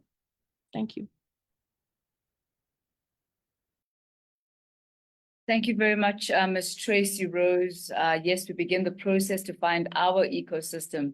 And also was just so clear, the process to find our healing as well, because it's a very sacrificial path, a very sacrificial road that one takes. And it's very clear, from your presentation. And I think many of the artists can relate to being exploited and being taken advantage of, and your value not being recognized, even though you know that you are literally, as you put it, the seed, that without the seed, nobody lives. And you had a bit of a chuckle when you made that statement, that without the seed, everybody dies. But the truth is, many try to make the seed believe that they are not worth what they are worth, that you are not actually the beginning of it all. So Tracy, thank you so much for sharing your personal story. I know it's a story that so many can resonate with. And it also speaks, as you were saying, to the importance of mental health and healing, and just being able to take some me time as an artist, and to be able to even separate yourself at times, from that pain, which we can carry so often into the rest of our lives. But thank you very much, Tracy, for that. Just a reminder, if you have any questions, which I'm sure you have, and any comments, whether it's for Jessica, for Tracy, or any of our representatives from the NAC or DSAC, please do put those questions up. And we are going to have a question and answer session after our last presentation today. So please make sure that your questions are right and ready. You can type them up, and we'll present them to whoever it is that you would like to ask that question to. So our last panelist this morning is an artist across different sectors, various mediums. He's also the co-director of Trinity Sessions. Please help welcome Mr. Marcus Neustetter, and he's speaking this afternoon about digitizing and e-commercializing your creative craft. How do you get it into the next century? How do you get it into the next frontier? I think Jessica also did speak about that and touched on it a little bit there. So over to you, Marcus Neustetter. Thank you very much. Previous speakers, thank you for all of that input. I've got pages of notes for myself, so I think just being part of this is also an eye-opener, and I hope everyone else in the session is seeing all the things that I'm seeing. I'm going to share a presentation with you while I'm doing this, so bear with me. I'm just going to start my screen, and thank you for letting me do this. It's really exciting to be able to share some of my thoughts, especially in today's time where we are living in such a vulnerable, complex moment of transforming spaces. Tracy embodied it so beautifully in her presentation, really expressing the frustration and the meta crisis that we're part of. It's not just the artistic crisis that we're on. It's our global crisis, our environmental crisis. We're bombarded by wars and all these things all the time. And as artists, we sit in a very vulnerable state where, as already expressed, we take this information, we process this, and we kind of have to do something with it. And very often this digital space is the way we think the future is going to hold and help us. But actually, at the end of the day, this digitizing and commercializing of our craft in these spaces is not always the answer. We spend a lot of time thinking that being online equals automatically becoming a success. These are strange illusions that are being imposed on us by people that control those systems. Very much like Tracy expressed, the control of the art world. These ecosystems that are being controlled are just as complex and frustrating in the digital space. And so while preparing for this talk and some of my thoughts, I put together this little animation that you see running in the background here, just as a contemplation of what it means to be in this space of living between the physical, the heartfelt, the handmade, and this digital environment, and how we are so quickly misrepresented through this kind of empty promise that the internet or this digital connectivity gives us, the networks of the galleries, the online auctions, the online stores, the group shows, the social media stuff, all these campaigns that we see. They all kind of have their own agendas and own brands and own things that they try to promote. And we need to be very clear on who we are as artists in that position. What have I been promised? So often have I been let down in that promise as an artist. I look for something, I work on it, I commit to something, and suddenly that which was promised is not delivered. So while the exposure is good, while the tools are there, while it's amazing to get out there onto the internet and post ourselves onto various platforms, and I've listed a few here. We go take a picture of what we're doing, we document ourselves, we record our music, we do whatever we do to digitize ourselves. So I'm calling it from camera to where. We take our information that we gather, but where does it go? So there are these platforms that are known that we can use, from the Instagrams through to TikTok to the social media ones, and then the gallery kind of sites. And there are cool tools that are free that we can use. I've listed a few there that I've used before that help us take our craft and our tools and our things that we're making and turn them into products that we can slap online. But we are faced with a new predicament. That which we create online is no longer just ours. It gets abused and taken apart and showcased everywhere else. And I've got many examples of that. And so I thought I'd add a little thing that relates to the kind of NFT markets that are out there and what it's done to us as artists that are working in a certain context, that have a story to tell, that gets simplified in the digital space and kind of glossed over with some kind of digital language that we cannot control anymore. And AI is part of that journey. I'm not saying AI is bad, but what happens very quickly is that which I try to do, in this case, drawing against an AI, is quite interesting. Here is me drawing with two hands a map, while the AI within 3 seconds spews out this piece. Personally, I still like my handmade one more, but I just thought it was a really interesting thing, that being caught in the time where I as an artist sometimes wonder how important it is to be making with meaning and not just to make pictures that an AI can generate. And what does that mean? That means while we digitize and commercialize our craft, we lose their interaction with other artists very quickly, that is so important in front of an audience, with participants, in dialogue, touching things, showing things, presenting things. That thing on the left side of this red line, the act of actually doing, is being replaced by everything on the right side of this red line, which, by the way, all of those images are generated via an AI with very simple prompts, where we are digitizing our art, we photograph it, it's then seen on a screen, and we lose the very essence of what it is. And unfortunately, it then gets replaced by artists taking selfies of themselves with their art rather than the artworks itself. So the notion of the selfie and trying to promote yourself is taken over the very, very essence of what the art making process is about. So I'm very, very cautious about this digitization process. Yes, let's go on and show people what we do. Let's use it as showcase. But you know what you're competing with? In the bottom right-hand corner of the slide, 35 million AI images are being produced per day. We can't compete with that. And maybe it's not about trying to compete with it on a volume point of view, but how do we start to think about what it is that we're doing? So thanks, Tracy, for introducing the ecosystem thoughts.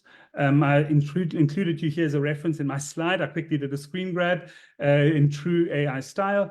But I also wanted to just reimagine this AI, this ecosystem, and say, yes, we need to build our ecosystem. But I think the difference here is that while we're dealing with this crisis, we need to think about our own relationship and agency within that ecosystem.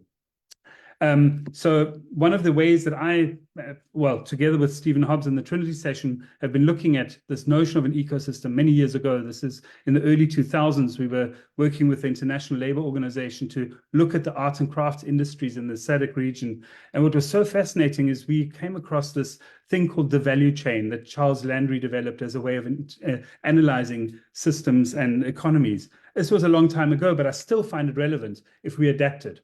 Basically, the value chain is a very simple set of points and positions along an economic chain that can create a functioning industry.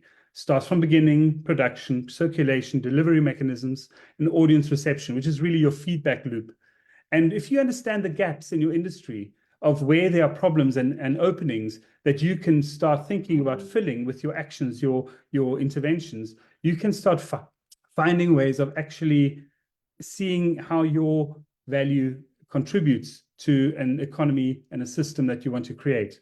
Now, I believe we all are our own value system. We all have this circle that we have to deal with because we know that we are responsible for each step of the way. Galleries and theaters, etc., are merely the vehicles that help us fill the gaps that we have. But my question then is, to what market, to what audience, and to what industry?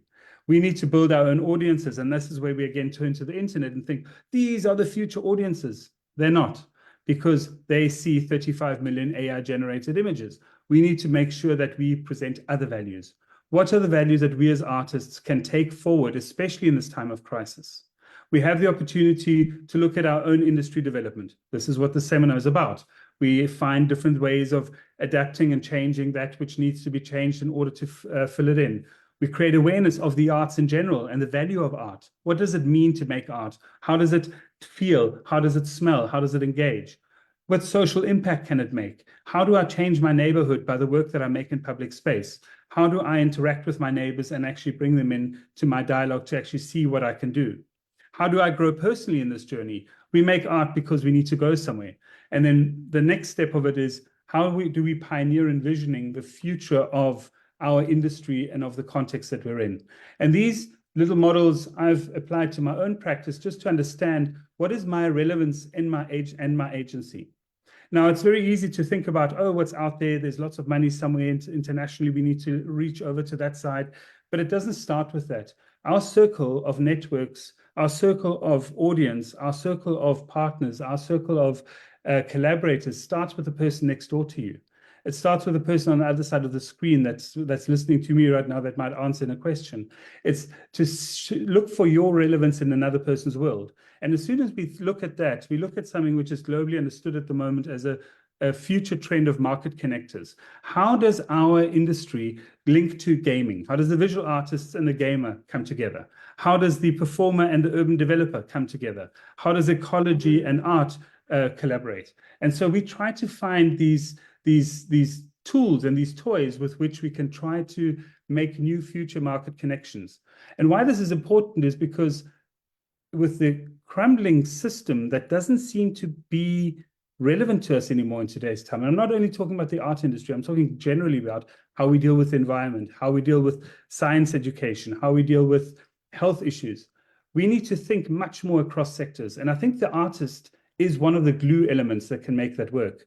You know, when you start looking, for example, here's an example of taking the value chain of the arts industry and slapping it onto the information communication technology industry and saying, what happens if you fuse the two together? You know, let's play with this mess that's created. I'm calling it the layered chaos of the unknown industry context, you know, the unknown stuff of the future. If we want to merge art and information communication technology somehow, what happens when you lay two different systems on top of each other? You get a mess.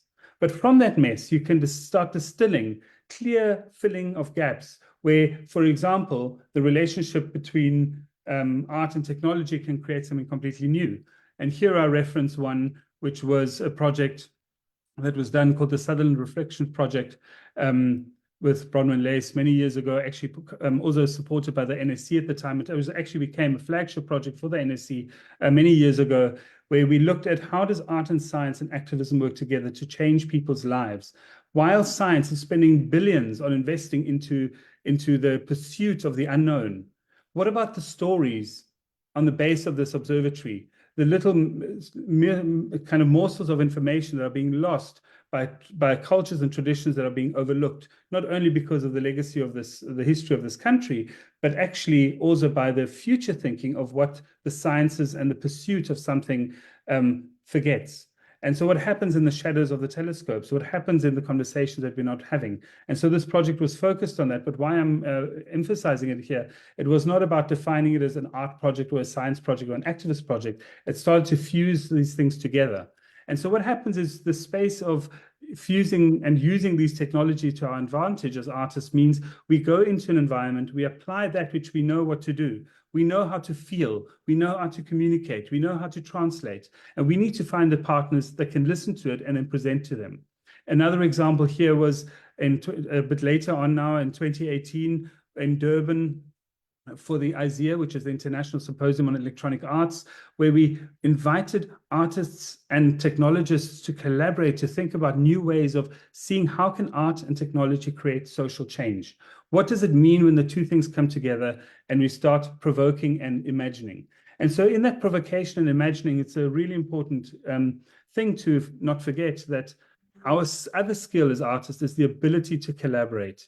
the ability to co-produce and open up our studios. I'm a big believer in the opening of the studio. I've basically spent most of my time collaborating and welcoming people in to have dialogues in visual, performative ways, just to understand who I am as an artist in relation to everyone else. And in this instance, and Imaginary Futures, for example, started during COVID and actually continued way beyond, sharing this very screen. I'm using this specifically now because it's about the Zoom hype and video conferencing hype that became so important, became an incredible place for co-production and collaboration and participation in a completely new way. So telling stories through little windows was not about digitizing our practice, but it was about using the digital to create new forms of communication and new collaborations. And I'm so proud to say that many years later, a lot of people on the screen are kind of bumping into each other in different ways and collaborating at different times.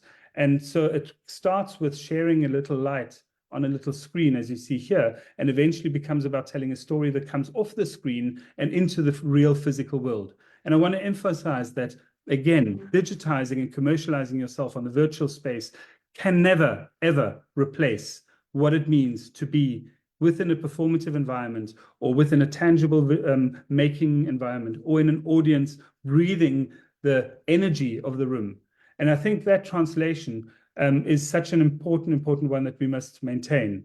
And so while we're looking at these other sectors, as I said earlier on, for example, the technology industry or the sciences or the health industry, etc., how do we reach to them and show them what we have and what we can do?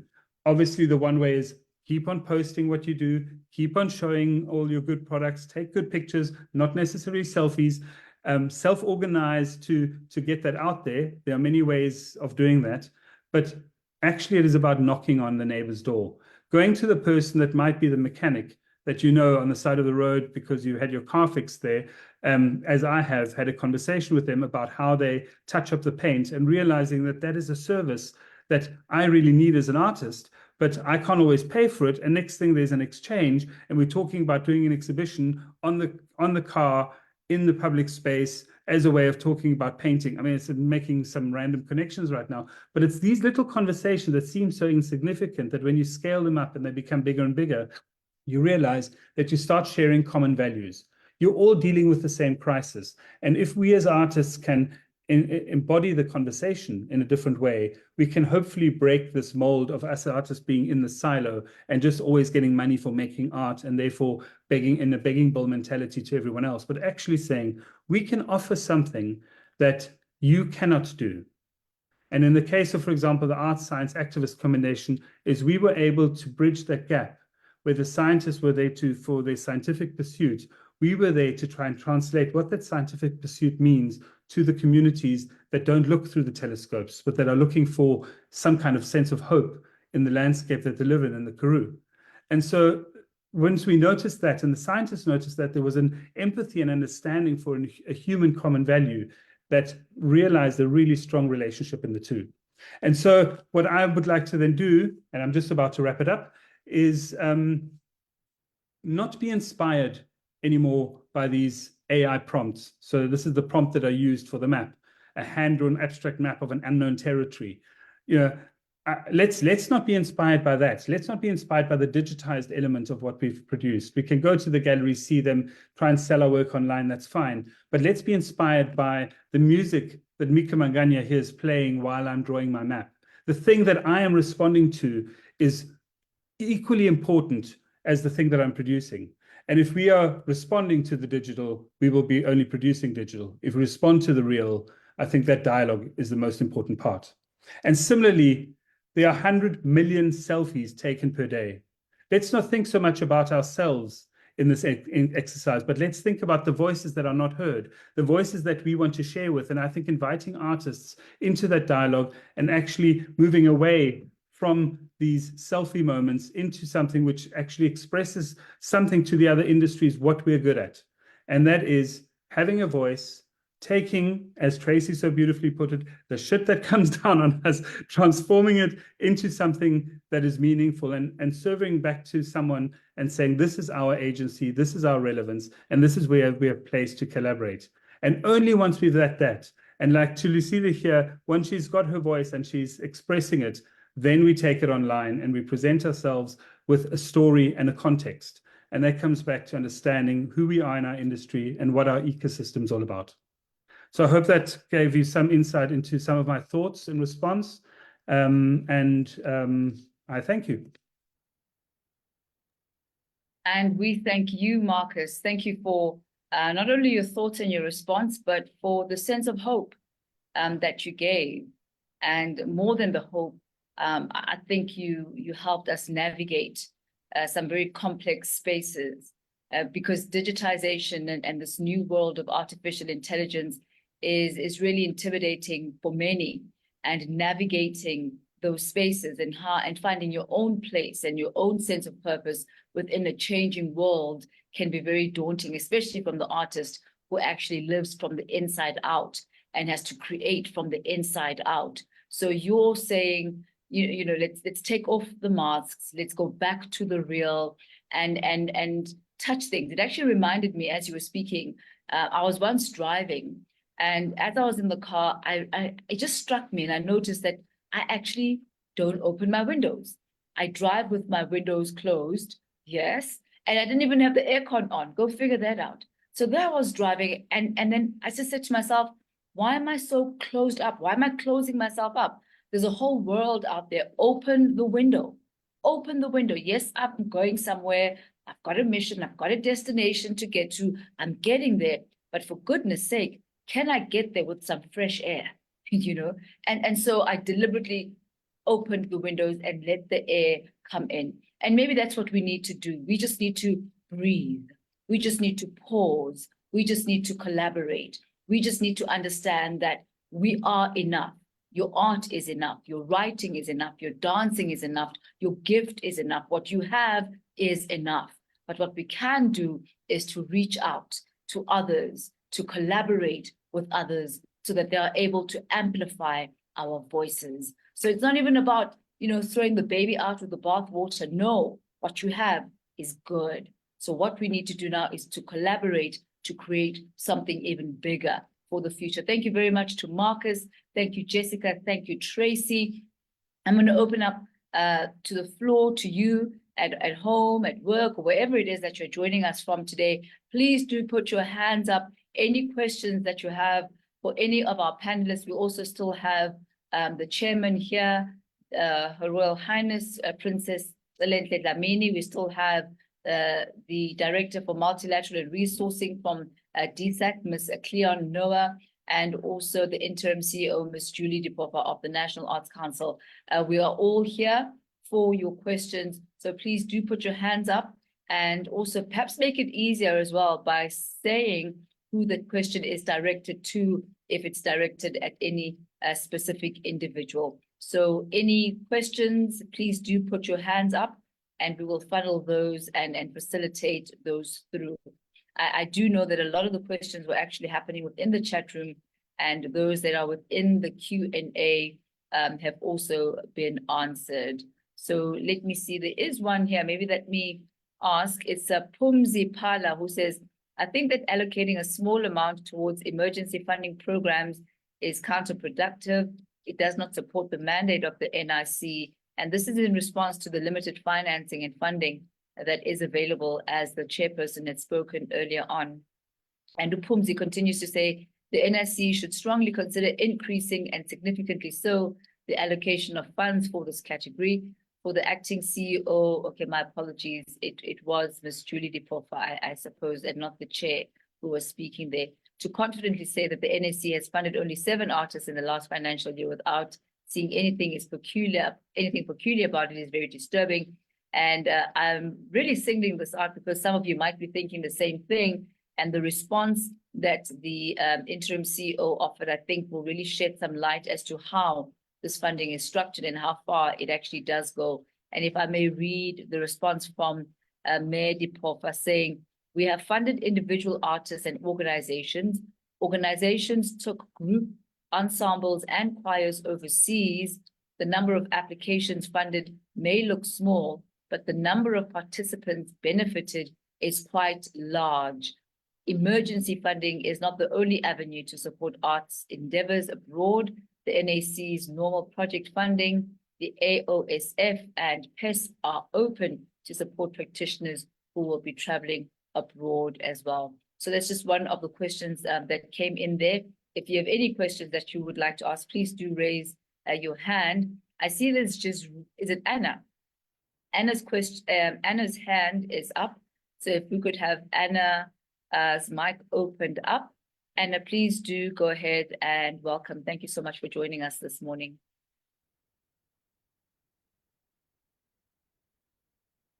Anna, your mic is muted. Could you unmute yourself, please? Okay, Anna, we see your hand. Could you unmute yourself because we can't hear you as you speak?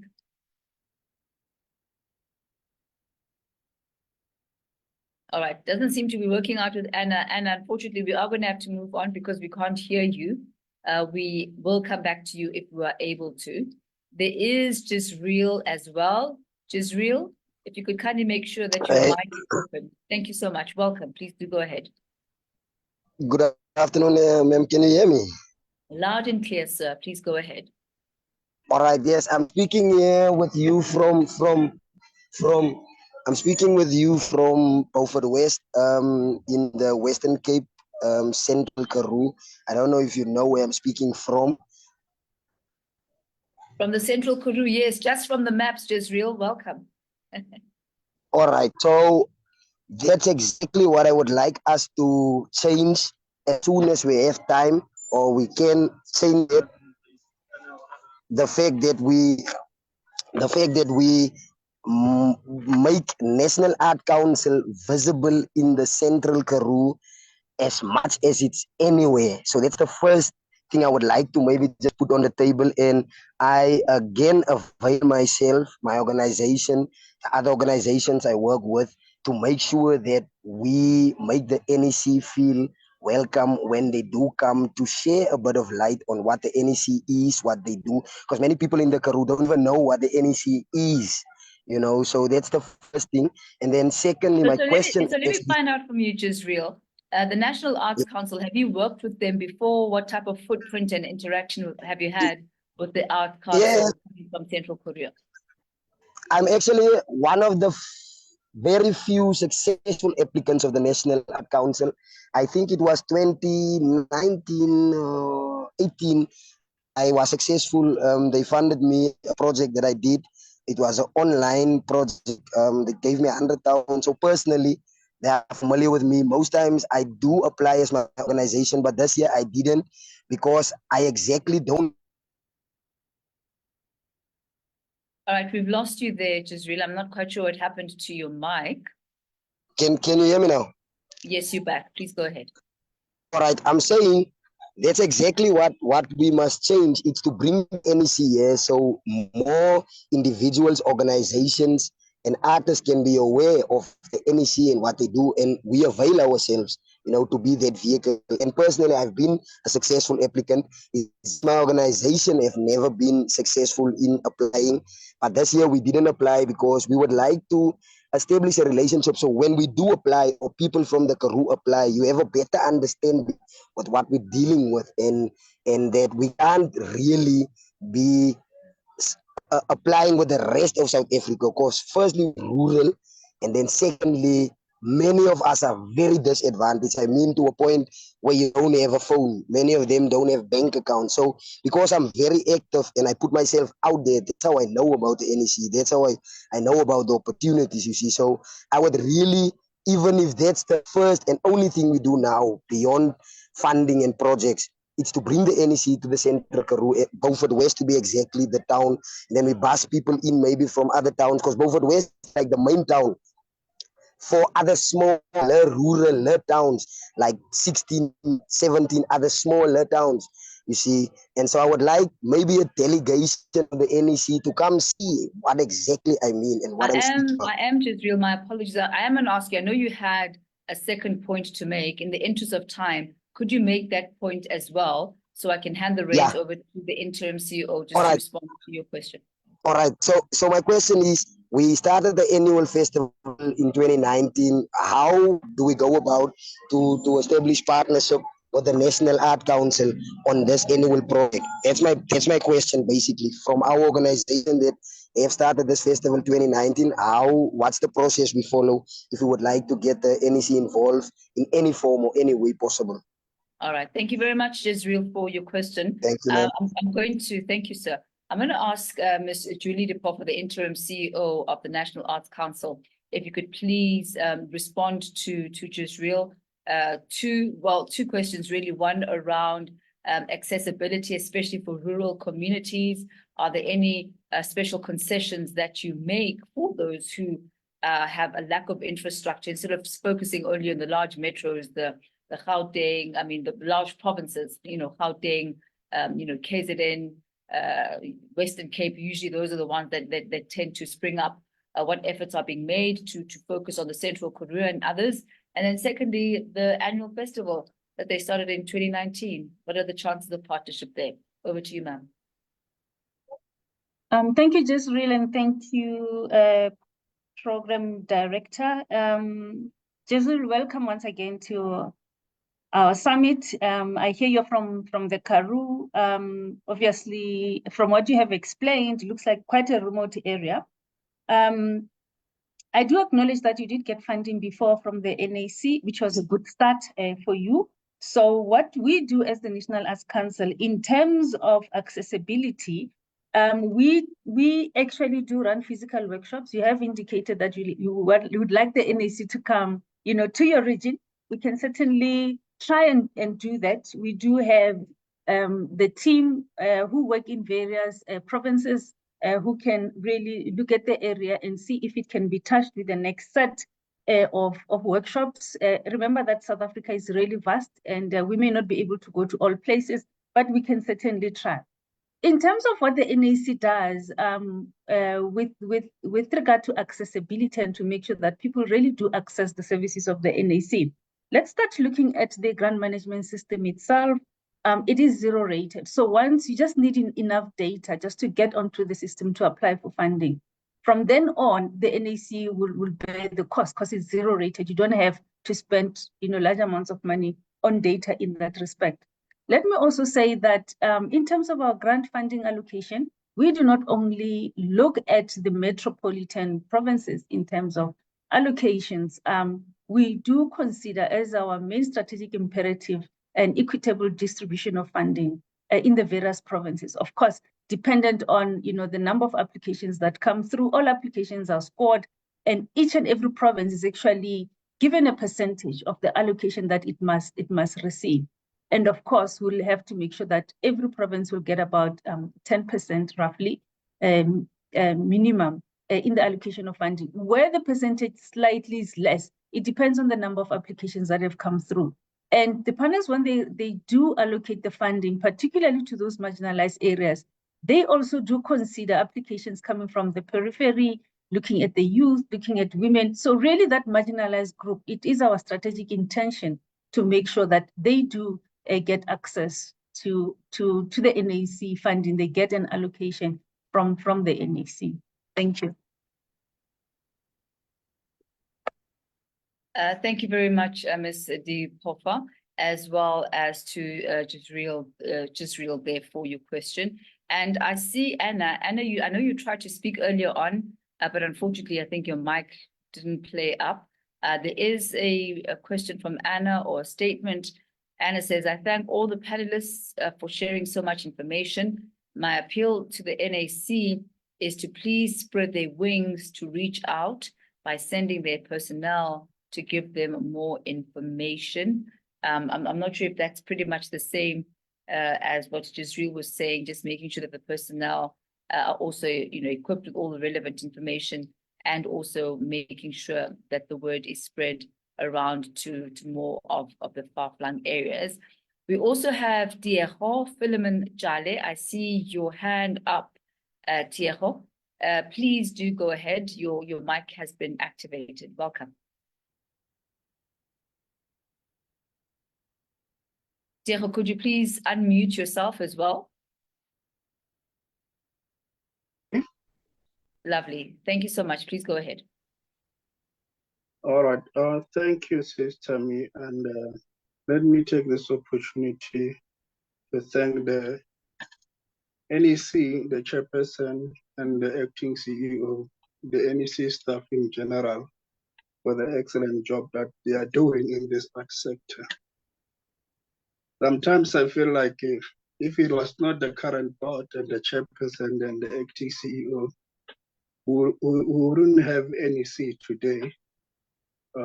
Because of the history that happened previous month or years. And then I'm happy that they continue to show that they are the correct people in those positions. And I'm the beneficiary of the company funding, and I know the impact that it does, most importantly in rural areas. And then we're looking forward for the NEC to expand their wings into other regions. Our concern as an organization is that the number that the chairperson has mentioned, I think it's evident enough for the Treasury and the DAC to increase their budget to NEC. I think, I don't know how many minutes are they allocated the previous year or maybe the next year. It's not even 50 million or so, which is not enough because more artists are not getting funds, not because they don't comply, but because the government does not want to inject more funding. So I think those who have authorities, those numbers are sufficient enough to convince the Treasury to increase the budget, at least $1 billion or more or less, so that we can cover more large scales. Most especially, I'm talking about the NEC. I don't know much about the Film Foundation. I've tried to apply for DAC. I think the DAC as well, they need to learn from the NEC. When it comes to transparency, if they're still here, I feel like they're not transparent enough. I think NEC, they can learn more from the NEC when it comes to the publishing the figures, the names and so forth, and most importantly, the timeline, and continuously communicate with the public at large. And that's my point. And thanks for this type of initiative meeting. Let's continue to have this discussion in future. And in this current leadership, we believe that we can still do more in this sector. Thank you. Thank you very much, Tiago, for your participation and your comments as well. Let's go to Boy Itumeleng Mutlong. I see your hand up as well. And just a reminder that you ought to unmute yourself so we're able to hear you. And also, as we are nearing towards the end of our time together, I'd be really keen to find out your insights from you as well. What is it that you gleaned from today? Are there any new ideas that you've gotten from the presentations that our panelists have put forward? Maybe a new way of doing things, maybe a couple of things that you hadn't considered, just from as a roundup of what the takeout was for you. So please do put your hands up as well for that. So just some final comments from you and what you would like to take away from the session, what you are going to be implementing into your art, into your craft, to commercialize it, and also to make sure that you break whatever boundaries and borders are keeping you captive or keeping you in the same place. So please do put your hands up for those final comments as well. Over to you, Boy. Afternoon, everyone. Afternoon, Boy. I'm sure you are just so used to people with that name. Can everybody hear me that side? We are not used to such things, man. We are from the rural areas, you know. No, but thanks Boy. so much. Thanks to everybody. Thanks for gathering us together, connecting us. It's long not having such opportunities to connect with everyone. I highly appreciate that, and I like to greet everyone that is with us. I can't classify you guys, everybody. We are all equal. And I'm highly appreciated, and I'd like to raise the point of this partnership point for not funded under the funding applications and the calls. but the opportunity that you offered us that we can partner with you guys going forward with our projects, other projects with others, it's highly appreciated. A round of applause for that. And the barriers, it's a tricky question to ask because, you know, online activities, as it was explained earlier by our fellow colleagues, that there's people tampering and there's also haggings on those activities. But you need to work hard on those things and try to eliminate such stumbling blocks. And also the point that I like to comment most on it is that of the seed, I was missing the point of the soil because it was the seed and the water, but I didn't understand where those two grows, you know. But the point was introduced and touched that there's a soil as well. And the soil is the research and the studies of us as artists. We need to soldier on and go forward with that. It's highly appreciated. And then Peters as well is to artists to make the arts alive and to make it a vibrant industry. And there's a lot to say it, and the digitalizing and the e-commercializing of the activities. It's a highly point recommended as well that we need to go after that, as we are currently trying to do that, but it's high costly for us. Without the seed, of course, we can't achieve those things, honestly speaking. But we don't know, we need to approach you face to face, I think so, and to see each other and to understand the hardships of each other, because really we are struggling in the industry currently, all of us, even you guys, we are struggling that side to achieve our dreams. We are so many, man. These things cannot be achieved overnight. It's not an overnight dream, but we need to dream about it. As Martin Luther King said, that we had a dream and we need to hold on to that dream, because at the end of the day, we'll achieve through that dream. The point that I like also is the branding, because there's project we do outside the NAC's funding scope that we like NAC to be part of it as well, because we are the child of NLC. NAC is our mother, in fact. We have grown from it from an early age.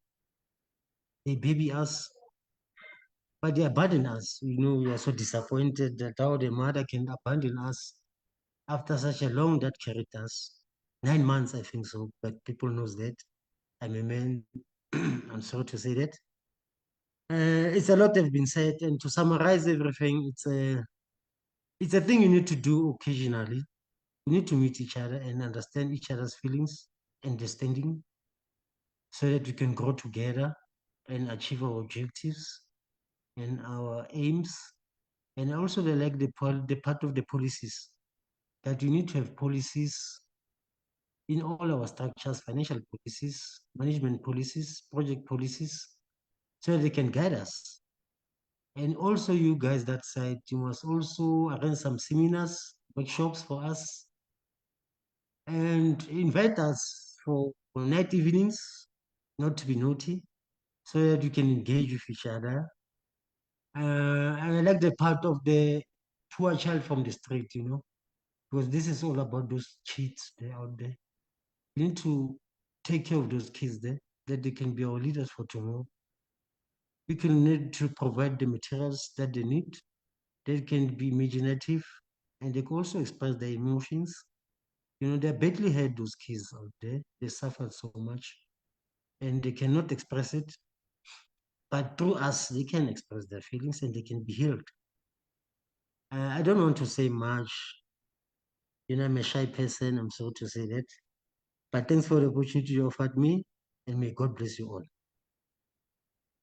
Thanks. Thank you so much, Boy. May God bless you too.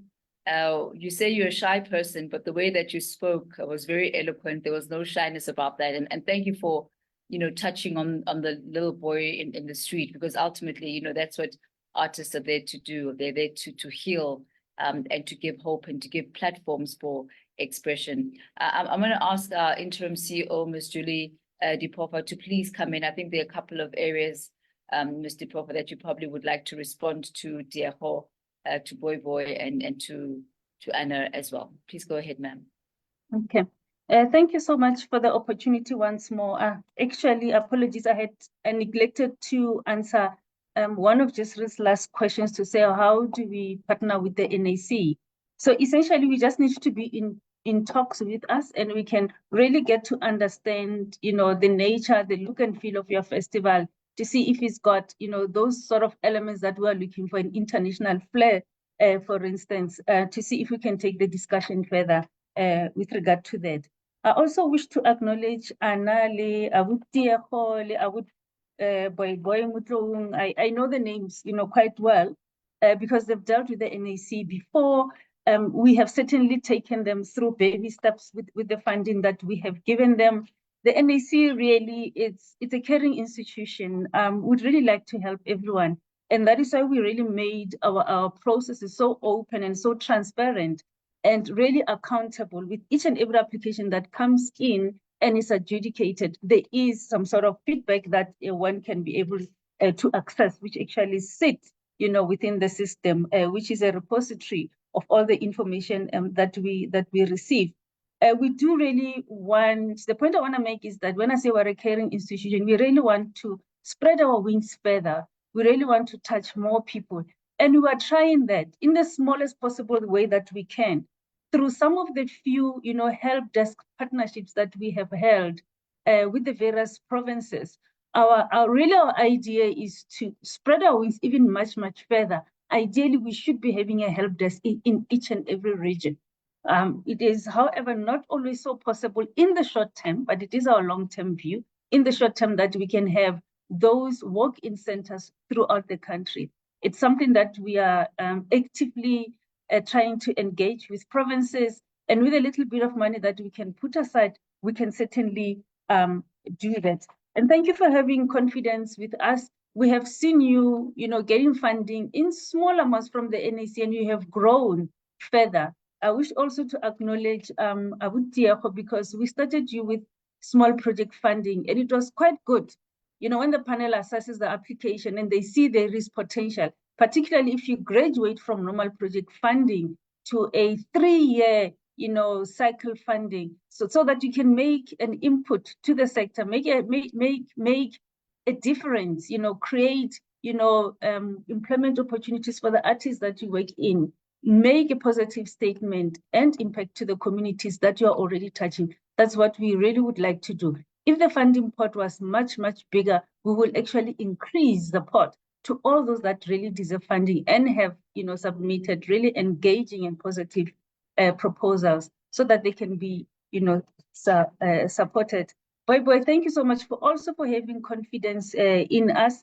We are hoping that you will, continue to grow and learn, and somewhere else we can see you as one of the greatest artists that we really would like to have and see and increase the pool as such. Thank you so much, Chair. Thank you so much, Mayor Julie de Porfa.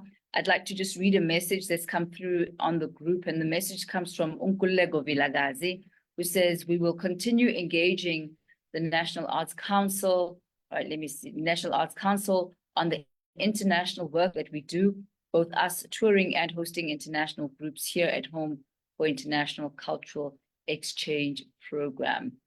Thank you very much for that comment.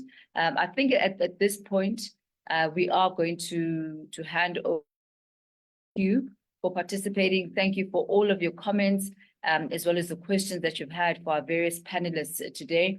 As we wrap up this afternoon, it's my pleasure to invite onto the podium the Arts Development Manager for the National Arts Council, Mayor Puleng Lesala, to give our closing remarks as we wrap our time for today. Over to you, Mayor Lesala.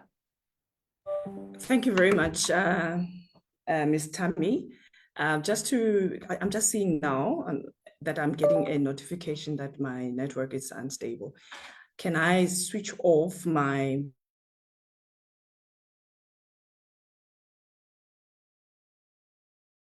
I would really appreciate that.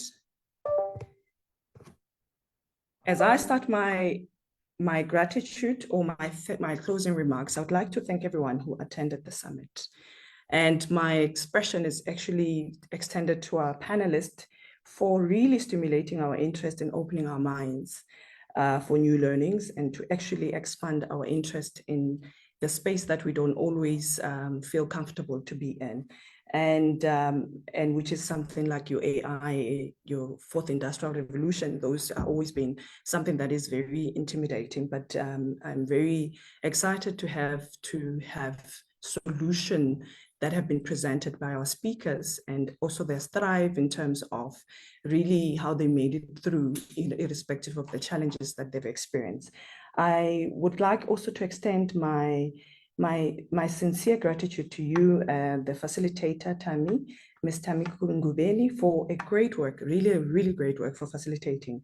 And I think you agreed to be the host because you believe in the NAC and you believe in the work that the NAC is doing. To our great chairperson, for always, every time when the chairperson is coming to us or coming in our space, wants excellence and breathing excellence in us. Thank you for creating that thrive and creating that thirst to always want to be excellent in any time we are in the table with you. And for gracing us and always show up in spaces like this, talking to our sector and talking to us as well. And to our council members and panel members who are also sitting in this platform, gracing us with your presence, thank you very much. And to the staff members, there's people at the back office. And I think we don't have to take that for granted. These are the people who actually made this day to really happen. And to the CEO, always giving us and providing great leadership and humble personality, even when we really annoy her. And I know that all the time, whenever we would just bring such ideas to her, she will just really laugh and smile and really even believe in giving us more ideas, and also believing also that we can do better. And to our participants, really thank you very much for really even supporting the NEC in such great leadership, in such great initiative. This is mainly based on giving a space for us to talk more. We need to converse, not talk to ourselves, but talk to each other. And this is platforms like this that really makes us to shine together with you. And without wasting time, I would like to thank the fact that you stood this time till this time to engage and give us a good feedbacks. I've been reading the chats. It's nothing but good feedbacks, and really NAC does need that. So without wasting time, take over to you, Ms. Tammy Ngubeni, for giving me the time to share my gratitude. Thank you so much, and I wish everyone the best of the day. Thank you. Thank you so much, Ms. Lisala. And on that note, I'd like to thank every single panelist that has been part of today's proceedings, to the NAC Council Chairperson, Her Royal Highness Princess Xolenthle Dlamini, to the Director, Multilateral and Resourcing from the Department of Science, Arts, and of Sports, Arts and Culture, rather, Ms. Cleon Noah, from the Interim CEO, Ms. Julie Dipopa, Interim CEO of the National Arts Council, to our panelists, Dr. Jessica Mbangeni, Ms. Tracy Rose, Mr. Marcus Newswetter, as well as from the NAC, Ms. Buleng Lisala. Thank you so much to all of you. Thank you for your insight as well as your information. But most of all, really thank you to all of the attendees today. The session was really put together for you. Thank you for honoring the invitation. Thank you for coming through, listening, participating. And I really hope and if there's one thing that you can take away from today's session, is that you are not alone. That creation can sometimes, and art can sometimes be a very lonely process. But even within that loneliness, which sometimes is important to create, it is important to reach out as well, to branch out, to collaborate, and get out of the same old, same old. There are new opportunities that exist in your area of expertise. And until we meet again, may the Lord bless you, may the Lord keep you, may you find healing, may you find hope. Indlela zenu azikhanye. Until we meet again, God bless you, and have yourself a splendid day further. Goodbye.